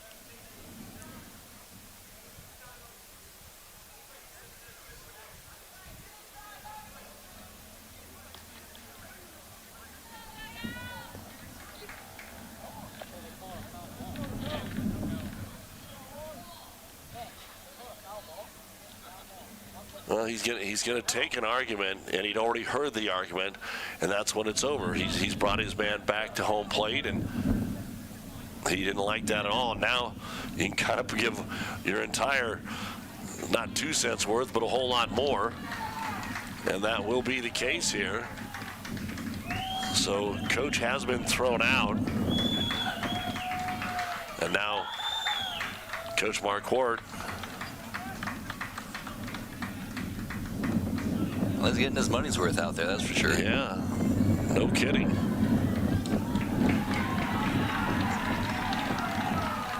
All right, so Bennington's going to try and use this as a little bit of a rallying cry from their fans. And I haven't seen that so far this year, but we do have an ejection. And here's where we're at in the fourth. Trinidad went down on strikes. Owen Ablett got the single. He is at first. And now Ben Wibbles, the designated hitter, was down 0-2. And we've shown you the replay a 3 times, whether it hit the hand or hit the bat. And they have brought Ben Wibbles back, initially saying it hit him. And now they're saying it was a foul ball after consultation with the other umpire. And then we have the ejection. So they have put 1 and 2 up on the board. I think it should be 0 and 2. Because if that's a foul ball, I mean, that's the only thing it could be. Otherwise, it hit him. So the count should be 0 and 2. There's 1 out and a man on. Zane Thompson waiting on deck.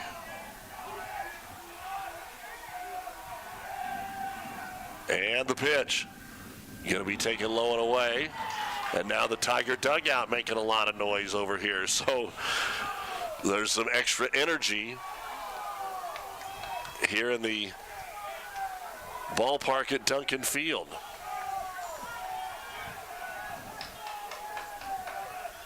Again, they checked the count in the dugout, and I think the home plate umpire did say 2-2. Mendocino waiting, checks the runner, and timeout going to be called. Boy, things just got weird in the last 5 minutes, didn't it? Yeah, and a lot of time we saw Mendocino really fly through the first couple of innings when he was able to stay in rhythm. Then a very extended top of the third as Bennington scored 4 runs. That's when Hastings was able to get after him after that long break. Well, there's one popped into center, but it will be playable for Miles Gifford, and he'll get the catch. So instead of a hit by pitch, Ben Wibbles will fly out to center for out number 2. And now the Bennington dugout responds. And that'll bring up Zane Thompson. Thompson had a 2 RBI single and scored in the third, went down on strikes to end the first. Definitely a lot more energy here at Duncan Field than what we saw through the first 3 innings. Even with all those runs we had in the third, again, Bennington, all 4 of theirs were in the third, and Hastings answered with a 6 spot. The pitch from Mendocino taken all the way, and drops it in there for a strike to Zane Thompson.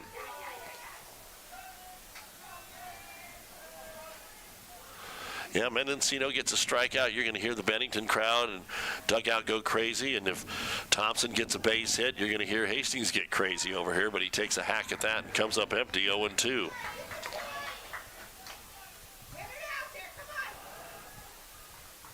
(7-4) Tigers with the lead. Again, Hastings coming in 4-7. And after the loss yesterday, Bennington's 8-4. Ranked 4th in Class B. Again, Mendocino being bothered by the base runner. Ablett gets a little bit of a lead over there this time.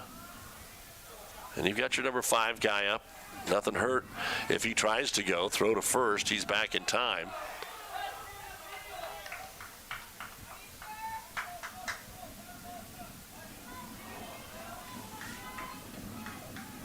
So trying to get our way through this 4th inning. It was a 1-2-3 top half, and it could be nearly a 1-2-3 bottom half if Mendocino can get the out. There goes the runner, and they have got him.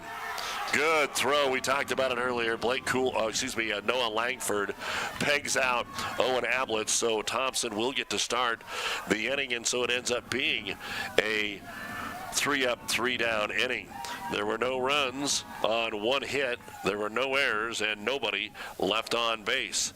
We have completed 4 here in Hastings, and it is Hastings 7 and Bennington 4 on News Channel Nebraska. For over 40 years, Claybaugh Pharmacy has been your trusted, family-owned, full-service pharmacy. We provide traditional medical options, medical equipment, immunizations, and over-the-counter products. We take pride in going above and beyond to improve the health of our community. And to ensure you have a seamless experience, manage your profile and refills with a touch of the finger from home. Claybaugh Pharmacy in downtown Beatrice, your hometown family-owned pharmacy.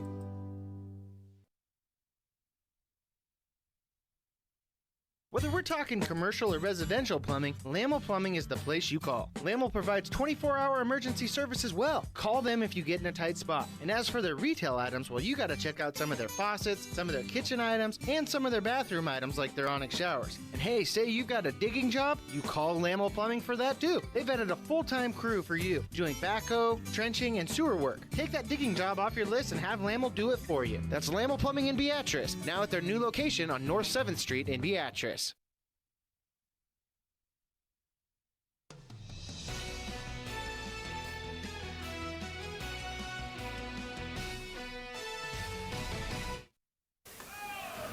All right, the first pitch here at the top of the fifth inning to Brendan DeLuz is high for ball one. Trendon DeGott, both pitchers have went the distance. This is the 3-4-5 hitters for Bennington in the top of the fifth inning with DeLuz, Connor Smith, and Gabe Nickel.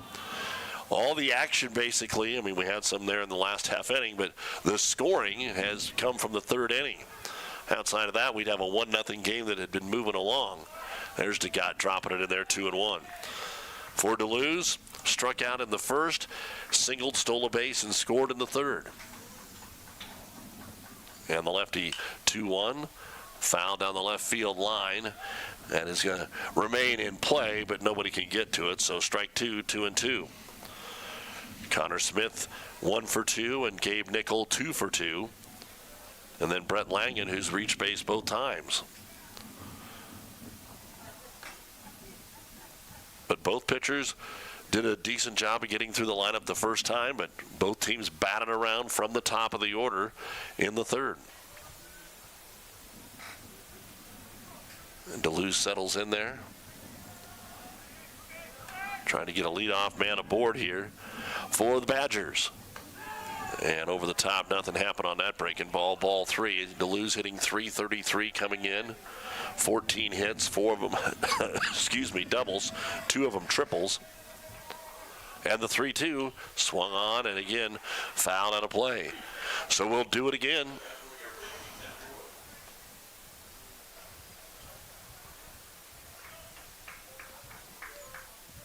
Don't forget, when our ball game is done, we'll have a chance to talk to the victorious coach and player of the game. Here's one down the first baseline, just foul. So behind a fastball and then jumped out ahead of that one. And we'll have another 3-2 pitch here to the leadoff man, Brendan DeLuz. And man, if that was just a foot to the left, stays in play, that's easy triple. With his speed, he might be looking at 4. But instead, it's a swing and a miss. And that is just the second strikeout of the ball game for Hastings pitcher Trendon DeGott. And both of them have actually been against DeLuz, one of the better hitters on the team. So Connor Smith is up next. 2 RBI single last inning. Playing him to pull the ball here a little bit. I guess a lot of it. There's not a whole lot of room out there between the left and center fielders in Simmons and Ablett. Wind blowing a little bit harder out towards right. And the first pitch here, chopped at the plate again. So I think DeGott, as this game has moved on here, has had a little bit more movement. Even on those base hits, they were kind of rolling over the top of them. They've been breaking down around the knees or even a little bit lower. But Trendon pitching with the lead. And another one rolled towards short, handled by Clayton Arnold, and the throw right on the money. So that is 6 consecutive, make it 7 consecutive, retired here by DeGott. Yeah, exactly what he's looking for. He gets the strikeout, gets some more confidence in him, and then draws a slow grounder to Arlt, who's been very solid at short. He's had plenty of opportunities to make plays, and he's made most of them. Pitch misses outside. Our replay brought to you by Beatrice Community Hospital. Incredible care, incredibly close. As we said, Gabe Nickel 2 for 2 so far in the ball game, and gets ahead in the count here, 1-0. The pitch, low and away, got him to take a hack at it for strike number 1, 1-1. Just feel Bennington still has a little pop left in him here. Will they get a 2-out rally or not? 2-1. I got definitely more confidence with an off-speed pitch, which is really what you want to be doing when you're going through a lineup for the third and potentially the fourth time. Give a little bit of a change of pace to the batters. And here's one fouled down the left field line, coming over, and it's not going to be fouled. That actually fell in fair territory. I thought that one was going to, maybe the wind held that up as we were talking about it starting to howl from left to right. And a double for Gabe Nickel, despite the excellent run over there by Quinn Simmons. Yeah, that's the exact kind of situation that you'd expect to see with this wind. It's going foul, and then just hung up in the air. Almost looked like it even came back in towards foul territory, and no room for Simmons to get all the way out there near the foul line. And now he's standing at second with the 2-out double. So that'll bring up Brett Langen, reached on an error, and then an RBI double in the third. He's got some pop. All he needs is a base hit here, takes a mighty swing and comes up empty, strike one.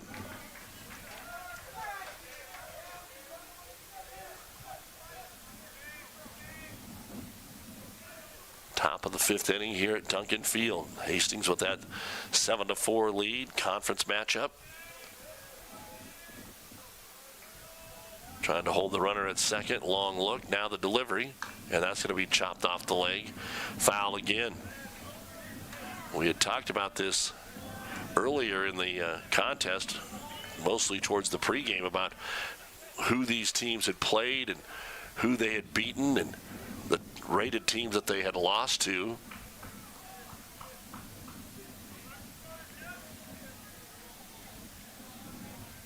Hastings has definitely beaten some teams with winning records, but it was that Central City Centura win that was the big one for them, and here's going to sail outside. So it's 1-2. Miles Gifford would be on deck, trying to get one back here with 2 outs in the fifth. Langen waiting, and the pitch swung on and fouled away again. So Bennington's been putting the bat on the ball here a lot in the last couple innings, but haven't had much to show for it. As we said, 7 in a row had been retired until Nickel was able to get that one to land just inside the left field foul line. And the 1-2. There's one down the third base line, and that does bounce foul. So making DeGott throw a few pitches here. For as long as that third inning took, he's actually still in pretty good shape. That was pitch number 74 of the ball game.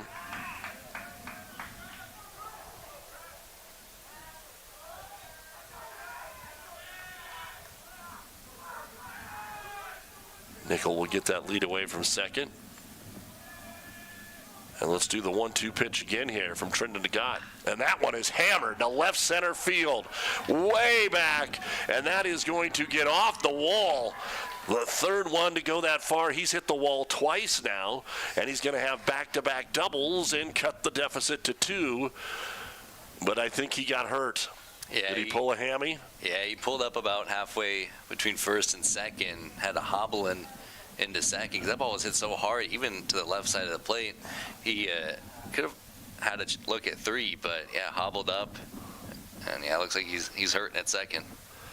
That's exactly what it looked like. Is he's thinking here, okay, I'm going to go for 3. Let's watch him as he coming right there. Oh man, that is a hammy. You wish it's just a cramp, but not usually where he's grabbing there. So the designated hitter, Brent Langen, they are attending to out there at second base. It is an RBI double, and here in the top of the fifth, Hastings leads at 7-5 while they take a look at him. We'll take a break here on NCN. I spend with purpose because I bank with purpose at Liberty First Credit Union. With my Liberty Plus checking account, I can earn extra cash just for spending on everyday things, like groceries, online or in-store purchases, and lunch. At Liberty First, anyone can join, so start earning money to spend on the things you love. Start banking with purpose. Start banking with Liberty First Credit Union. Darling, I believe everything's gonna be alright. No need to worry because you got somebody on your side. We all need a fam, we all need a crew. When you're in a jam, don't know what to do. Just reach out your hand and we'll see you through. Doesn't matter where you're at, we got your back. We got your back. With a Medica health plan, you're not just covered, you're cared for. We got your back.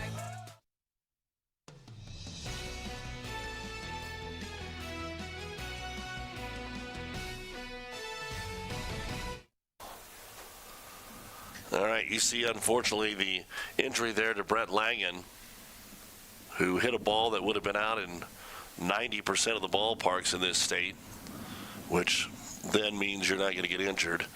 But here, trying to hustle for a triple, he pulls up lane between first and second, and they will have to replace him. In to run for him is Caleb Tizer over at second base. Yeah, sophomore, just 6 appearances, 2 at-bats to his name, and not a whole lot of action on the base paths this year, but we'll see him step in. 4 runs scored, so he's got some wheels to him once he can get on. And the silver lining is for Coach Hazy over there that he was the designated hitter, so you're not replacing somebody in the field and can kind of pick and choose anybody you want on that bench, and the odds are that spot will only come up one more time in the ball game. So ready to get back to action, and Miles Gifford stands in, sacrifice bunt, and then had an chopper out in front of the plate. So he's bunted both times. And the first pitch here takes the breaking ball for strike 1. 2 outs, but back-to-back doubles here with 2 outs for Bennington to close it to 1. 7-5. And another base hit could make it a 1-run game. The pitch hit him. And now DeGott saying he leaned over the plate. He wants to get a call. Hastings had a man brought back after being hit by a pitch. They wanted the same thing here, not going to get it. That is the first batter that has been hit by Trendon DeGott. So a little something more going here with 2 outs. That'll bring up Colby Dean. He's flown out to right, and then he had the right out front and was thrown out to end that 3rd inning. The pitch inside half, strike 1. And they got only 20 batters faced coming into the contest and has already faced 25 of them. So already by a substantial margin, his longest outing on the mound this year. He definitely doesn't want to be messing around with the bottom of the order here for Bennington. And the number 8 batter stands in there and skies one behind second base, but that's short right. Coming in and making the catch after playing very shallow is Enrique Chavez for out number 3. Back-to-back doubles. Bennington puts another run on the board here. 1 run on 2 hits. There were no errors and 2 men left on base. We go to the bottom of the 5th here at Duncan Field. It's Hastings 7 and Bennington 5. Refrigeration inspiration comes in every Samsung refrigerator at Schaefer's. Family-forward designs like the hub to keep you connected, and that's just the beginning. Samsung's new Flex Zone model, Sphere ice makers, an ingenious beverage center elevate your options, putting your thirst first. Add Schaefer's everyday value, customer service, and now free delivery. On your Samsung purchase, it's easy to see why life is easier at Schaefer's. Local, trusted, and family-owned since 1946. Hey, it's me, one of those students on the waiting list for a teammate's mentor. I've heard teammates is so fun and awesome. You get to talk, laugh, play games, and hang out with a positive, caring adult once a week at school. Teammates help students believe in themselves, and 97% of mentees are proud to be a part of it. I love to be one of those mentees, but we need more mentors. So if you got an hour a week to be someone a student like me can count on, go to teammates.org today. Join the team. Be a mentor.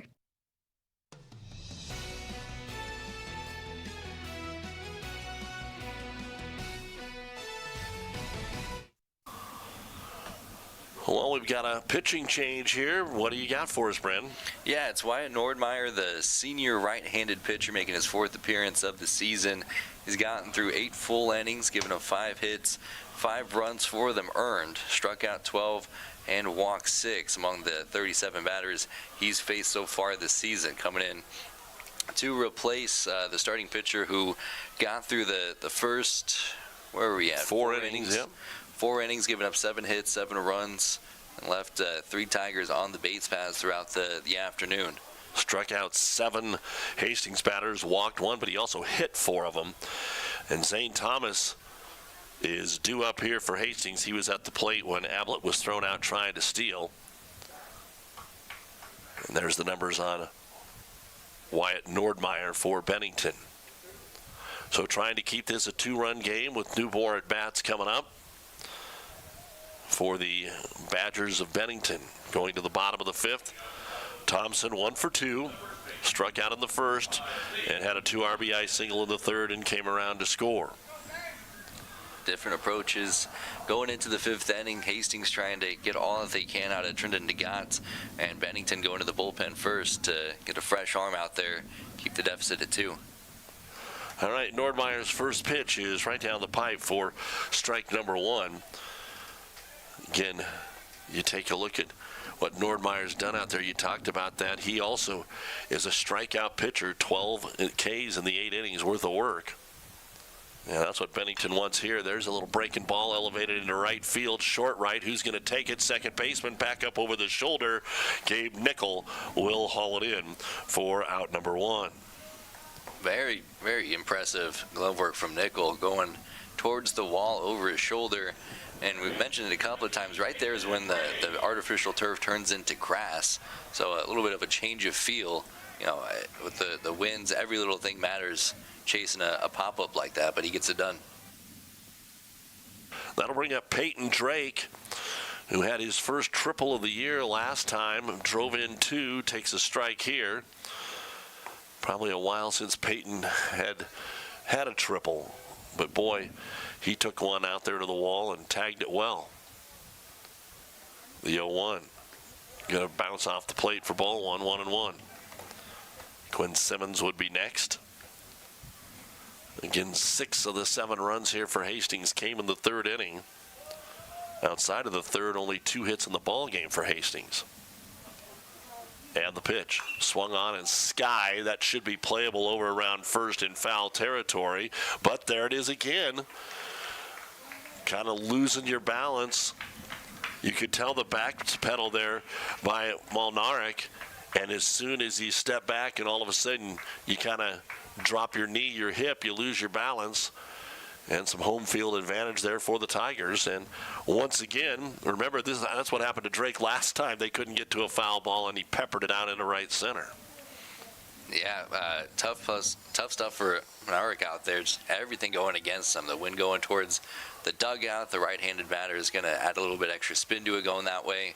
And then the change of surface, always a tricky spot. Nordmeyer's pitch takes something off of it, and Drake swings and misses for out number 2. So Nordmeyer has retired the first 2 Tigers that he's seen, and that'll bring up Quinn Simmons. He punched it back to the pitcher the first time up, had an RBI single and scored in the 3rd. Bennington did something in the top half of the inning with 2 outs. Will Hastings respond just like they did in the 3rd? Got a strike. Well, Nordmeyer's coming in there, and he's thrown 2 or 3 different pitches already, and he's commanded the strike zone. Just had that one changeup bounce off the plate.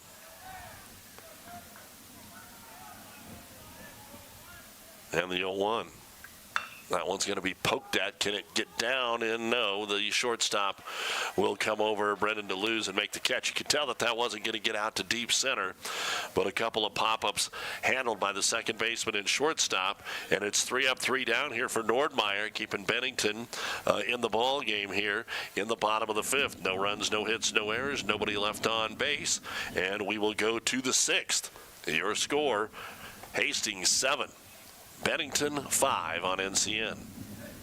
From the heart of Nebraska to across the state, RMV Construction is building more than just structures. We're building trust. RMV Construction has grown from humble beginnings to become a trusted name across central Nebraska and beyond. With unmatched craftsmanship, cutting-edge innovation, and an unwavering commitment to customer satisfaction, we deliver projects on time, on budget, and above expectations. Trusted, local, proven. RMV Construction in Kearney and Lincoln. Let's build your vision together. When quality matters, it starts at Scotty's Ranchland Foods in Valentine. They're known for the highest quality beef, carefully aged to perfection, alongside fresh, vibrant produce, and a deli famous for fresh, never frozen fried chicken. It's quality you can see. Home of Scotty's Meat RX. Scotty's Ranchland Foods in Valentine, Nebraska. A better cut every time.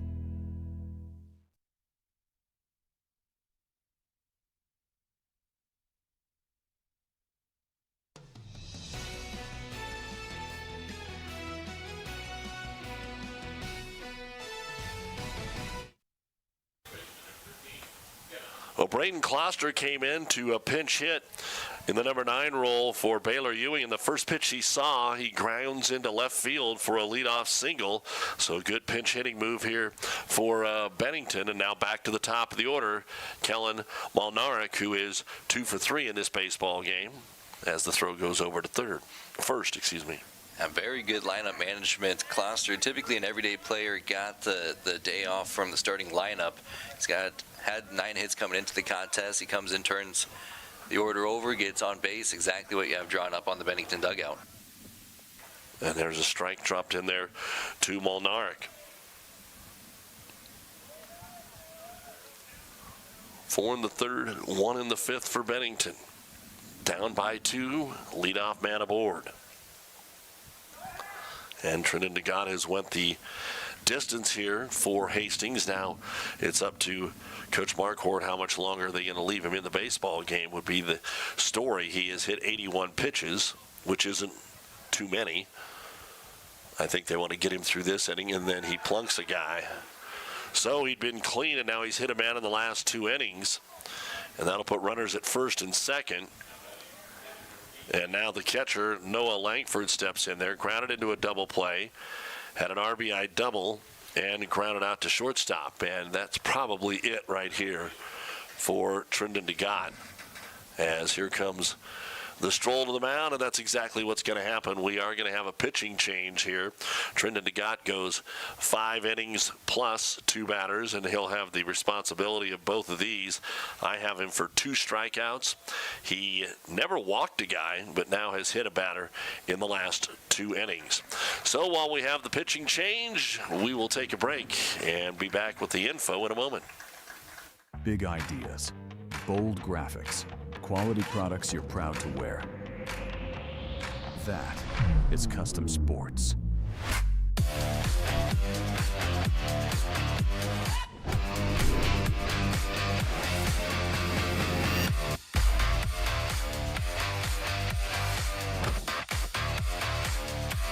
Custom Sports, custom graphics, quality products, and timely service you can count on. Our communities are built through stories of connection, hard work, and bright futures. You're committed to this place, and so are we. By supporting your dreams and by celebrating your stories, Bank of the Valley has grown alongside you through 40 years of going further together. We're building lasting relationships and a legacy of success. We're in this together, and together we go further.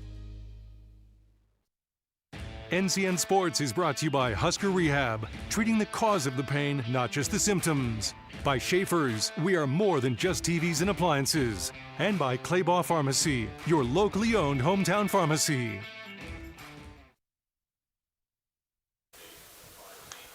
Well, plenty of changes here for Hastings with the pitching change.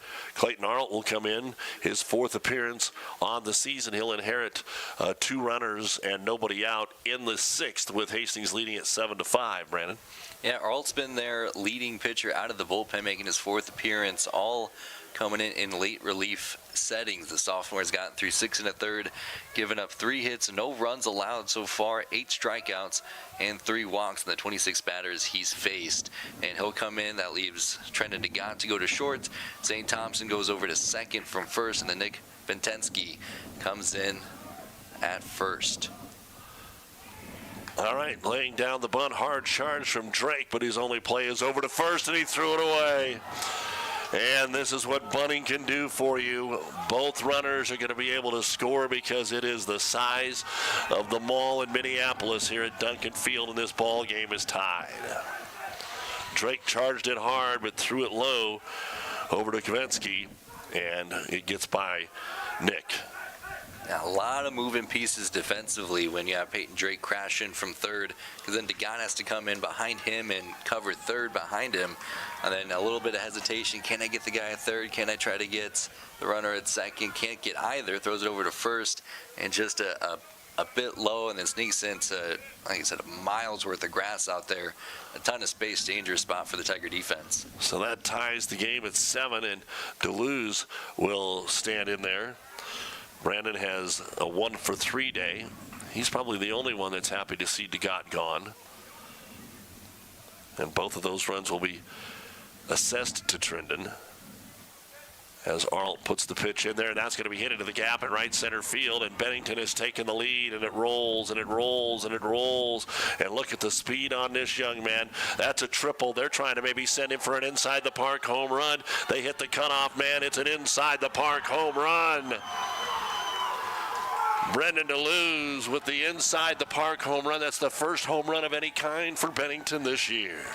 And if there's anybody in this lineup that was going to be able to do that, that's Deleuze. He's got the team lead in triples, and he's had a tough night at the plate, but found just enough green grass out there in right center field. And there's plenty of green grass out there. Turned on the Jets and never let up for a moment. Hit it to the exact right spot. And now Bennington up 9-7 here in the top of the 6th. You don't get a chance at an inside-the-park home run very often, and both coaches over at first saying, send him, send him, send him, and so they did. And the first pitch here to Connor Smith is a strike. He's 1-for-3, 2 RBI single in the 3rd. And the pitch from Arlt out ahead of the breaking ball, strike 2. The damage has been done, though, here for Bennington. Arlt can throw out of the windup. Ground ball towards third, but bounces foul. So 2 innings for Bennington. 4 in the 3rd, 4 in the 6th. And had those back-to-back 2-out doubles in the 5th to get a run. So Hastings will have to come to work here. And there's one on a 2-strike pitch. Hit the other way. Good piece of hitting for Connor Smith. And the rally keeps going here for Bennington. Their 3rd hit of the inning.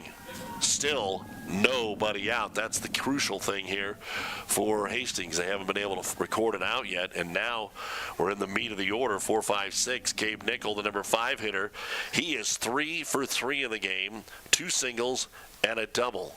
He squares to bunt and pulls the bat back for ball 1.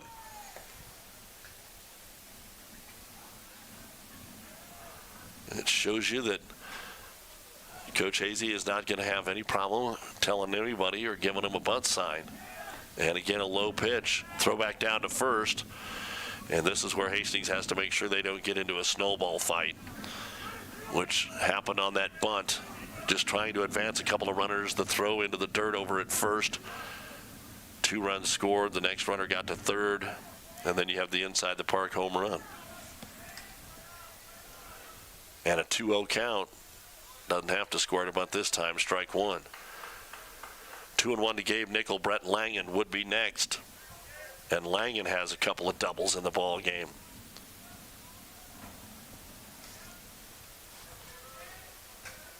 Now squaring to bunt, pushing it right out towards the pitcher, and a throw over to first for the out. The first out of the ball game's 6th inning. Sacrifice bunt for Gabe Nickel. We'll move Connor Smith to second. And that'll bring up the designated hitter, Brent Langen. was the injured batter, and so he was the DH. And that brings up number 15, Caleb Tizer. He replaced him as the pinch runner after he pulled a hamstring on that double. So Tizer stands in there for his first at bat of the night, and he's going to sky that one into short right center field. A lot of running. Right fielder is Chavez, and he gets to it and makes the catch. So 2 quick outs after 4 runs have been scored. That's more so what Hastings had in mind, bringing Arlt into the mound. That's been what he's been good at all season long from the pen. And it's unfortunate to start with the error and then a well-hit ball into right center field. Allowed everyone to get home. And the pitch. In there for strike 1 to Miles Gifford. He's 0 for 2 and was hit by a pitch last time at the plate. Unfortunately, the way things go in the rules of baseball, Arlt would be on the hook for the loss right now because of that inside the park home run. And he chases this one 0-2.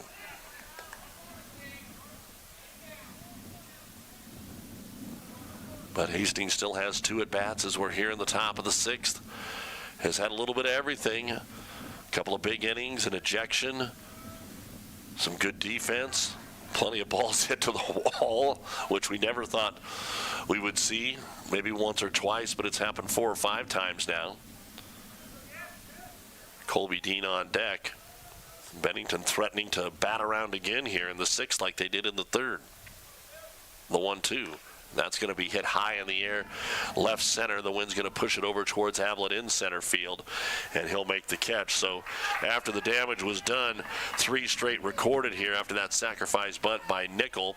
But in the inning for Bennington, they're able to push across 4 runs.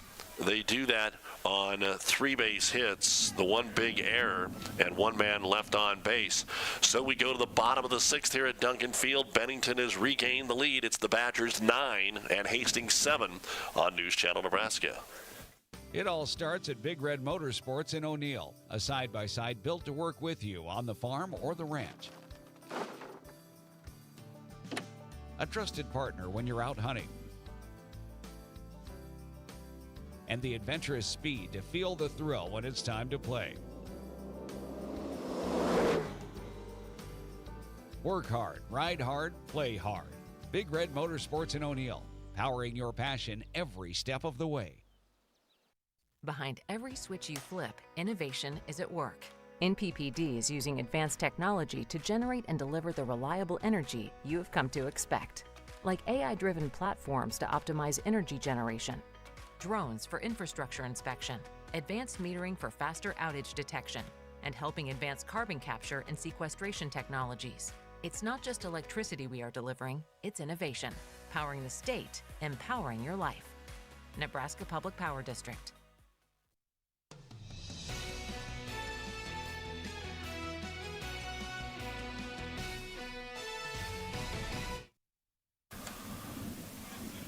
Doug Duda, Brandon Shanahan, our producer-engineer Danny Alvarado, and the crew here in Hastings for the first of 3 straight days of baseball on NCN. And now, Hastings will come to the plate here, trailing for the 2nd time in a ball game. Gavin Summers, Blake Kuhlman, and Clayton Arlt are the first 3 up. And the first pitch is a strike from Wyatt Nordmeyer. He came in 1-2-3 fashion there in the 5th inning.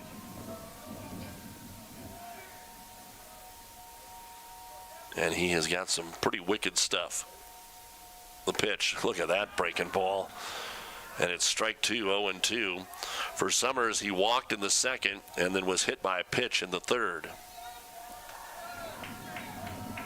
And what may end up being a pretty big play, he got thrown out trying to tag from 2nd to 3rd on a double play to end that big 3rd inning where they'd already scored 6 runs.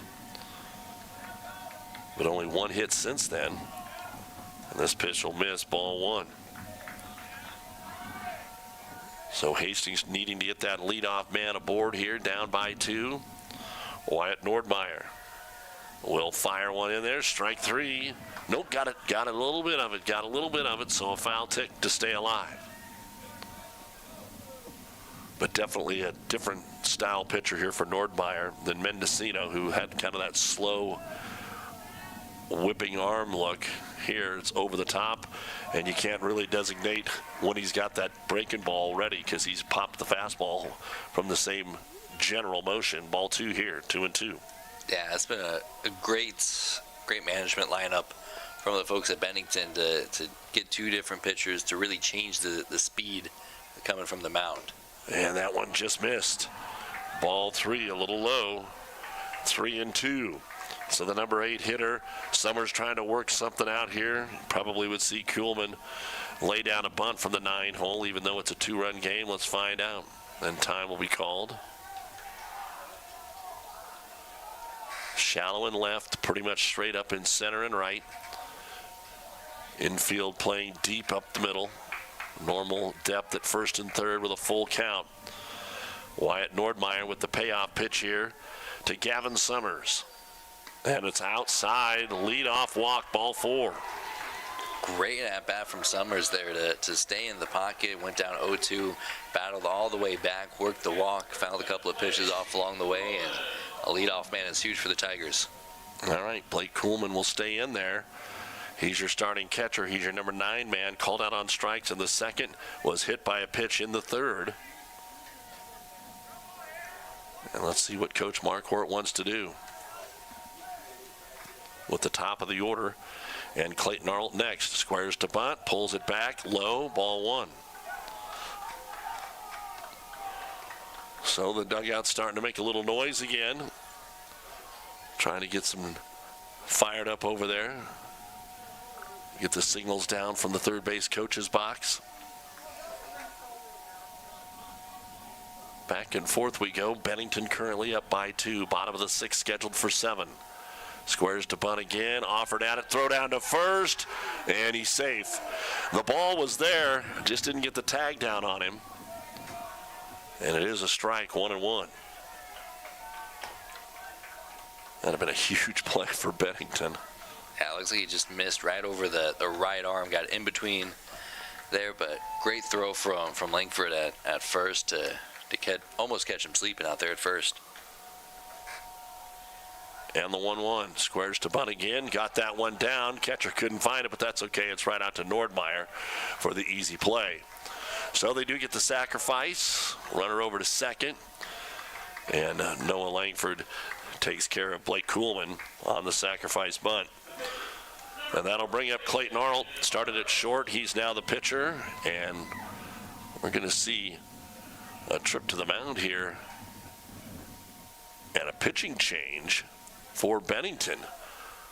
Nordmeyer, I thought, had been doing a heck of a job out there, but looks like Coach Hasey wants to make a change. So we'll check out the new arm in the ball game here for Bennington. They're trying to hold on and get the victory here. They lead at 9-7. Hastings has a runner at second with 1 out in the bottom of the 6th and the top of the order coming up when we return. Hey, it's me, one of those students on the waiting list for a teammate's mentor. I've heard teammates is so fun and awesome. You get to talk, laugh, play games, and hang out with a positive, caring adult once a week at school. Teammates help students believe in themselves, and 97% of mentees are proud to be a part of it. I'd love to be one of those mentees, but we need more mentors. So if you got an hour a week to be someone a student like me can count on, go to teammates.org today. Join the team. Be a mentor. NCN Sports is brought to you by Western Oil. Make your first and last stop to and from the game at your nearest Speedy Mart or Good to Go convenience stores today. Bank of the Valley, together we go further. And by Scotty's Ranchland Foods, Highway 20 in Valentine, Nebraska.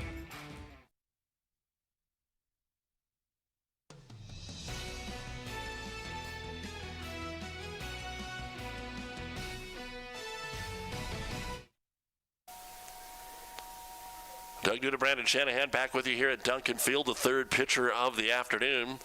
Now into the evening for Bennington will be one of the Swoboda brothers, and this will be Max Swoboda. And if he's just a sophomore, but if you thought the numbers were pretty solid there for Nordmeyer, they're a little bit better for Swoboda. Yeah, Swoboda kind of working as one of their primary closers, making his 5th appearance, all coming out of the pen with a 2-0 record. Hasn't given up an earned run throughout the first 40 batters he's faced. He's just given up 6 hits in the 10 innings he's worked in. 13 strikeouts, 3 walks along the way. He's been outstanding so far, and the Bennington coach is not wasting any time. Got a runner in scoring position, 2-run game. Let's get our closer out there. They're trying to get 5 outs out of Max Swoboda, and he'll start with the top of the order here. Clayton Arlt. Summers is at second after the walk and the bunt. The tying run is at the plate here for Hastings in the bottom of the 6th, and the first pitch is low, ball 1. Arlt so far is 1 for 3.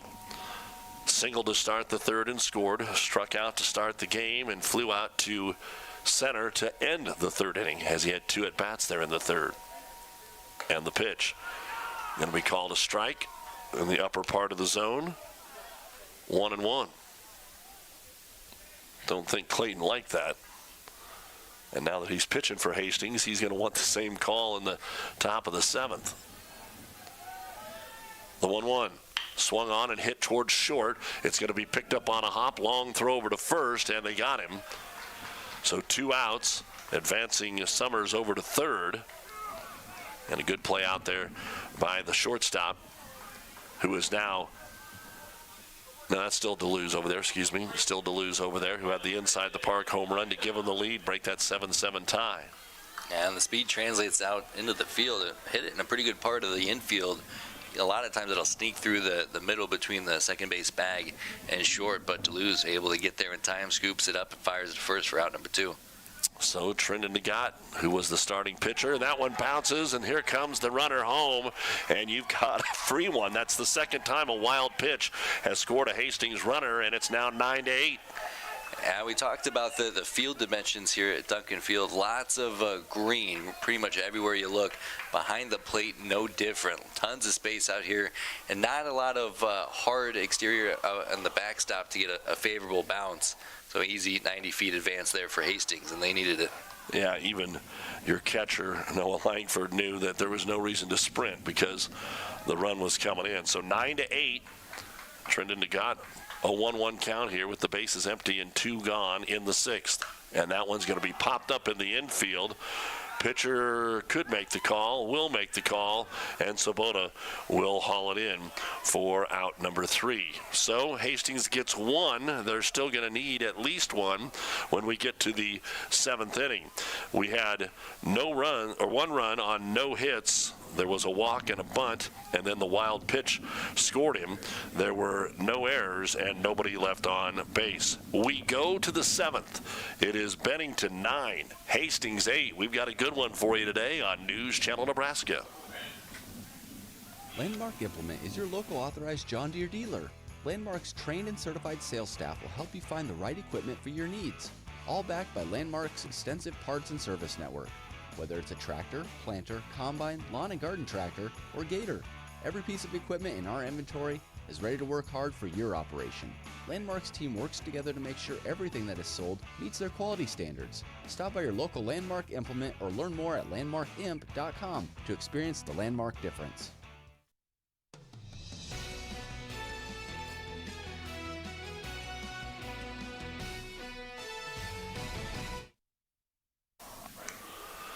All right, Owen Ablett's going to come in to pitch here for the Hastings Tigers in the 7th and try and keep this a 1-run ball game. He'll also be the 3rd pitcher of record after Clayton Arlt just came in to finish off that 6th inning. Yeah, Owen Ablett making his 5th appearance out of the bullpen this year. He's gotten through 9 2/3, given up 6 hits, 4 runs, 1 of them earned, struck out 12, walked 3 in the 42 batters he's faced. So we're seeing the best closers coming out for both teams here tonight. 9-8. Get a chance to take a look at here's how the game has gone. 9 runs, 12 hits for Bennington. 4 runs on the 8 hits, 6 of those in the 3rd inning for the Hastings Tigers. And it looks like they've moved Nagat out to center field for Ablett. So they've bounced a lot of guys around with these pitching changes, and Ablett, a lefty, will give them a little different look out there. And Arlt, who started at short, came into pitch, is now back out at short. So we're making so many changes. We're starting to get back to the original lineup here. All right, standing in there, we've got a pinch hitter, and this will be Carson Corton. Corton, the senior, wears number 22. It worked out to start the 6th because Kloster came in and hit the first pitch he saw for a base hit. Ended up being one of the 4 runs to score. Here's a wave and a miss for strike 1. He's pinch hitting for the left fielder, Colby Dean.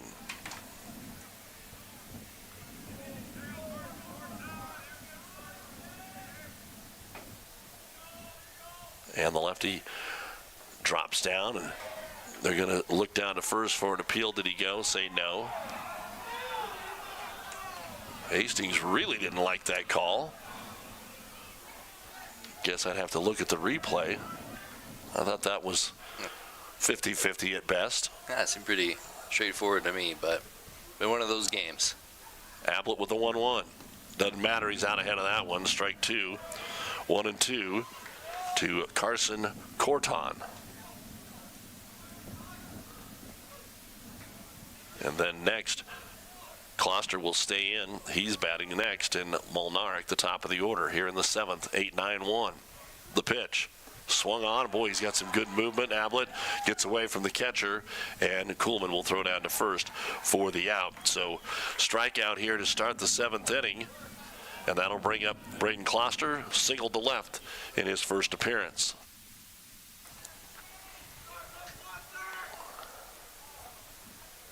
Bennington, and you see this a lot with very successful programs, a lot of guys who have played a lot of games. So you get guys like Kloster and the previous hitter there in Corton, pretty regular players, but you get a couple of at-bats off to start, get them some rest, and then pinch hit situations here at the bottom of the order. You get some experience back at the plate. All right, Owen Ablett, the lefty, kicks and deals, and he holds off on a breaking ball for ball 1. For Bennington, 4 in the 3rd, 1 in the 5th, 4 in the 6th. For Hastings, 1 in the 1st, 6 in the 3rd, and 1 in the 6th. Strike 2 at the knees. Has he thrown a fastball yet? Tough to say. 1 ball, 1 strike. From the lefty, Ablett. Drops down sidearm, gets him to wave at it. Boy, that ball's moving. Strike 2. 1-2, trying again to get through this 7th inning for Hastings. Down by 1, trying to manufacture a run in the bottom of the 7th inning. And Ablett, long look in, the pitch. And dropped it in there for strike 3. Owen Ablett, strike 3. Some of these kids that were in Little League World Series are playing baseball for Hastings the last couple of years, so they've got a good run going. As you said, a lot of them graduated last year, but heck of a deal. And now Kellen Molnarek, he's 2 for 3. He singled the first 2 times up and was hit by a pitch in the 6th. Nobody on, 2 outs here in inning number 7. And the pitch bounces.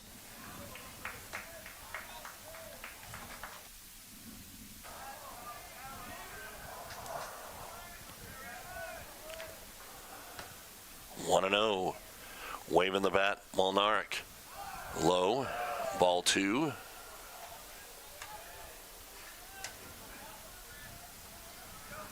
Ablett 9 2/3 with those 12 strikeouts. 2 more here. So give him 10 1/3 with 14 strikeouts. The 2-0. There's a fastball for strike 1. To Molnarek. Don't forget, at the end of the ball game, we will have our post game brought to you by Custom Sports. From screen printed t-shirts to jerseys, they have what your team needs to look great. Check them out at customsportsco.com. We'll have a chance to talk with our player of the game and the victorious head coach. Swing and a miss, 2-2. And right now, we're not sure. Will it be Bennington? Will it be Hastings? And Ablett trying to go 1-2-3, and finally getting a piece of it is Molnarek. Looking to strike out the side here in pretty impressive fashion, and Bennington's last two pitchers pretty impressive as well. So Hastings, when we get here to the 7th inning, it'll be 3-4-5. Ablett gets to start it off, then Wibbles and Thompson against the main closer, Max Swoboda, we assume will come in to finish things off in the 7th. The 2-2 hit him, and they will award him first base. Molnarek had to make sure that they were giving him first. He had already had one from Hastings pulled back. We've had enough hit batters in this game. What, 7 of them, I think, now? There's been plenty. Athletic trainers are going to be pretty busy with the ice packs after this one. Noah Langford steps in there. He is 1 for 3 in the ball game.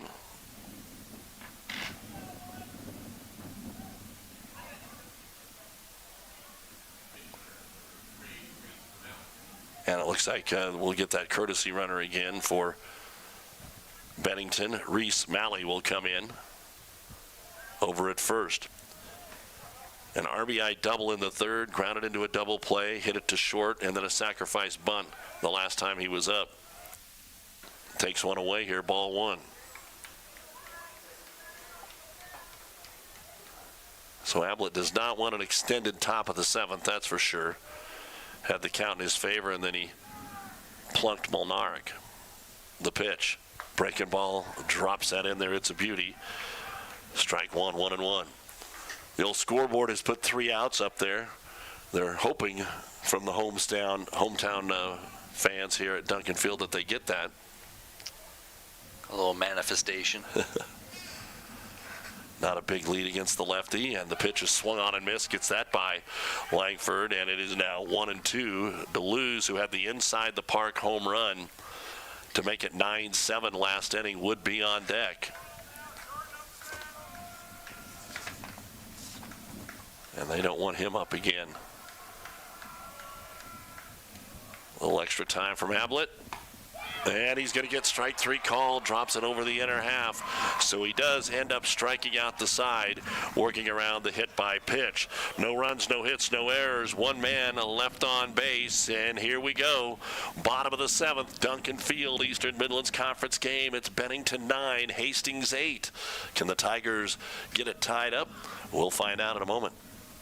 At Nebraska Orthopedic Center, they provide comprehensive orthopedic health care. Their physicians are highly skilled in all areas of orthopedic and sports medicine, including spine surgery, foot and ankle, hand and upper extremities, fracture care, and total joint replacement. Their expertise includes the medical management of injuries through physical and rehabilitative methods or surgical intervention. To schedule an appointment or to learn more about Nebraska Orthopedic Center and their family of 25 physicians, go online to nebraskaortho.com. That's nebraskaortho.com. Nebraska Orthopedic Center is your healing destination. From the heart of Nebraska to across the state, RMV Construction is building more than just structures. We're building trust. RMV Construction has grown from humble beginnings to become a trusted name across central Nebraska and beyond. With unmatched craftsmanship, cutting-edge innovation, and an unwavering commitment to customer satisfaction, we deliver projects on time, on budget, and above expectations. Trusted, local, proven. RMV Construction in Kearney and Lincoln. Let's build your vision together.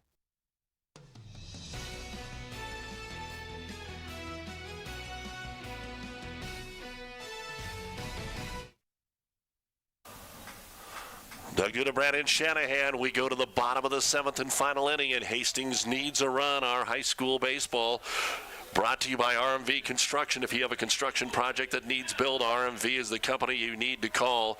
Proudly constructing more than 50 WIC buildings across the state, including this one north of Amherst. WIC buildings are post-frame, pre-engineered metal building systems made with better materials for a better building.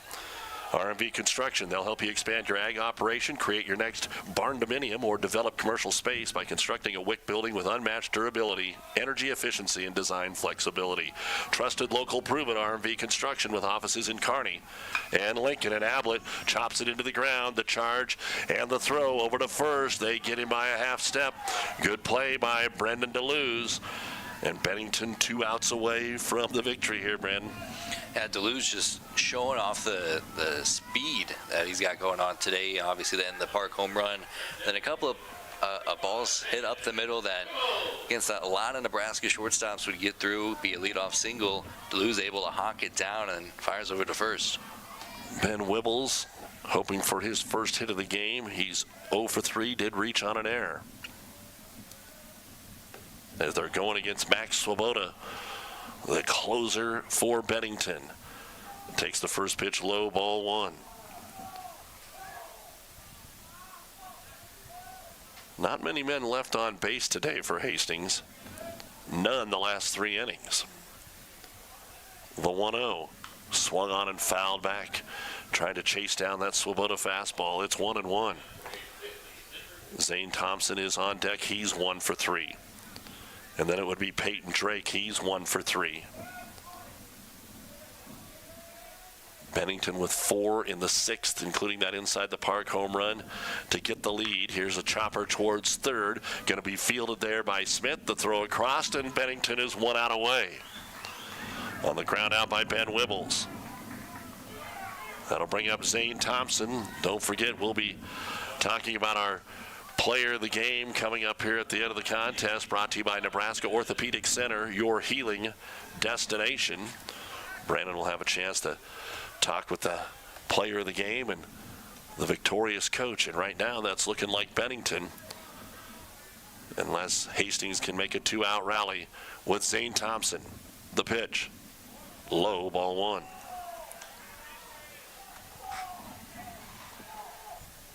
So Swoboda came in with 1 out in the 6th. Got a ground out and a pop-up to him. Now he's had 2 infield ground outs. Trying to pick up the save. And the foul ball, 1-1.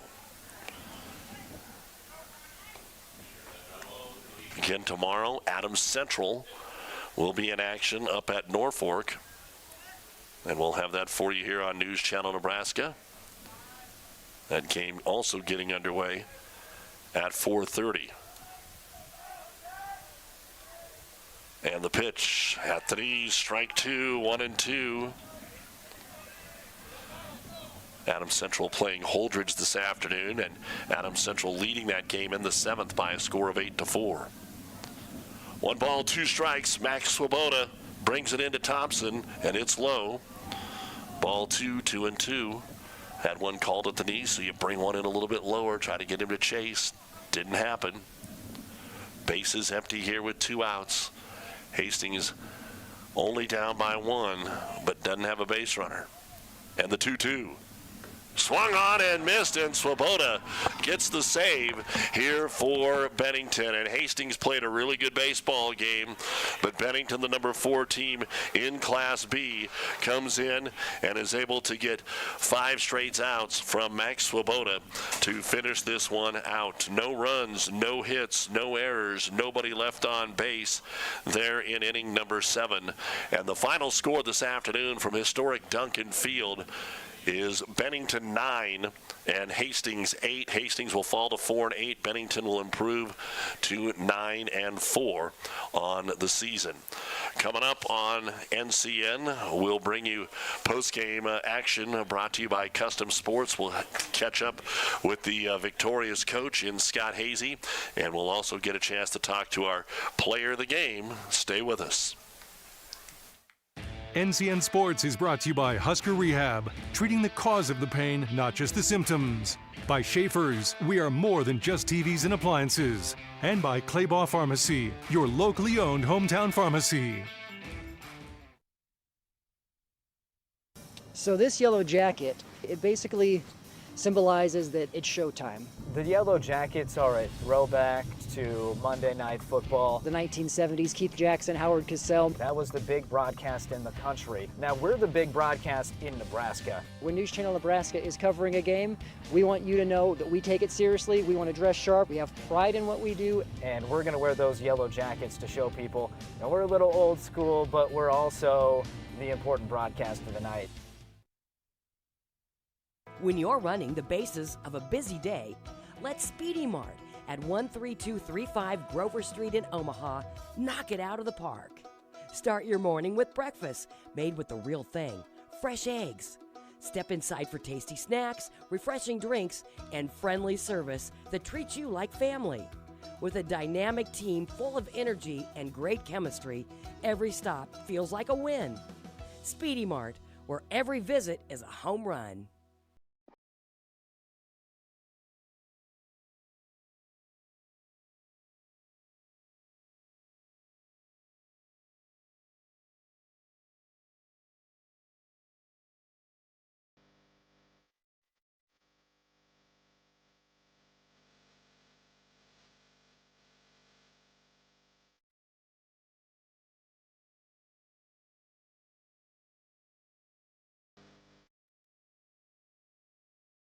NCN Sports is brought to you by Western Oil. Make your first and last stop to and from the game at your nearest Speedy Mart or good-to-go convenience stores today. Bank of the Valley, together we go further. And by Scotty's Ranchland Foods, Highway 20 in Valentine, Nebraska.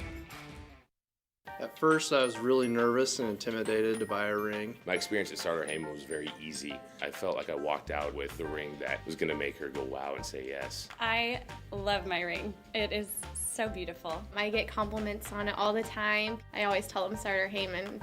I love it. Yeah, we would definitely recommend Starter Heyman. We're definitely coming back. Sure. We have a wedding band to buy. So. We do, yes. The wedding bands. We'll be back for that. Starter Heyman Jewelers, downtown 12th and O, South Point Pavilions, and Grand Island. Kearney, Nebraska is the getaway you never knew you needed. With comfortable, premium lodging, eclectic shopping, and a variety of locally owned craft food and drink options, Kearney has something for everyone. By day, you'll find rich history, outdoor adventure, and some of America's most unique attractions. And by night, our many entertainment options, dazzling performances, and unique hangouts offer the perfect way to unwind. Visit Kearney. It's so much more than just in the middle. For over 40 years, Claybaugh Pharmacy has been your trusted, family-owned, full-service pharmacy. We provide traditional medical options, medical equipment, immunizations, and over-the-counter products. We take pride in going above and beyond to improve the health of our community. And to ensure you have a seamless experience, manage your profile and refills with a touch of the finger from home. Claybaugh Pharmacy in downtown Beatrice, your hometown family-owned pharmacy.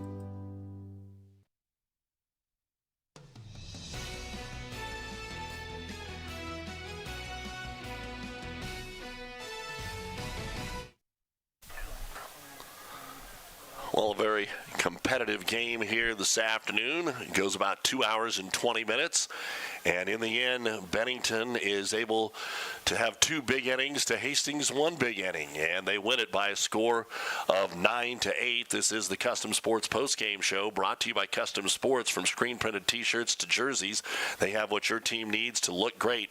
Check them out at customsportsco.com. We'll have a chance to talk with Coach Scott Hazy in just a moment, and our player of the game, Brendan DeLuz, who had some great defense over there and picked up a couple of great hits as well, including that inside the park home run. And it may not be Coach Hazy. I think maybe Coach Colin McLean is walking over there with Brendan right now, so we'll have an opportunity to hear from those two in just a minute. The final box score, and once they get done, we'll have some of the highlights.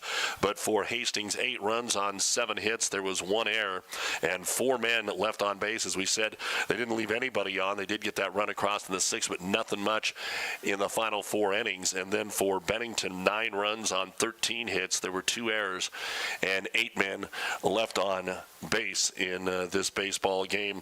Trendon DeGott went 5 innings. Clayton Arlt went 1, and Owen Ablett went 1 for Bennington. They had Dominic Mendocino start the game, went 4 innings. Wyatt Nordmeyer went 1 1/3.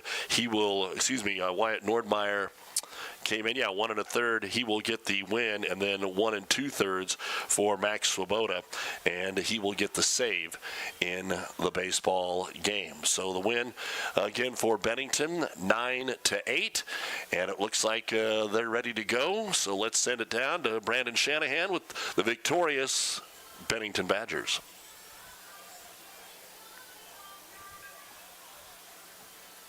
And now we're back after Bennington's 9-8 win over Hastings here at Duncan Field. I'm now joined with Coach Colin McLean. Coach, can you kind of just walk us through a game of peaks and valleys?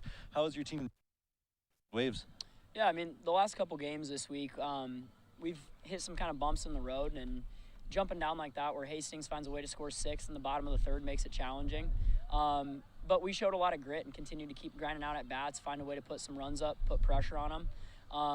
And then that 6th inning, jump up for 4 runs and, gives us a good chance to win then.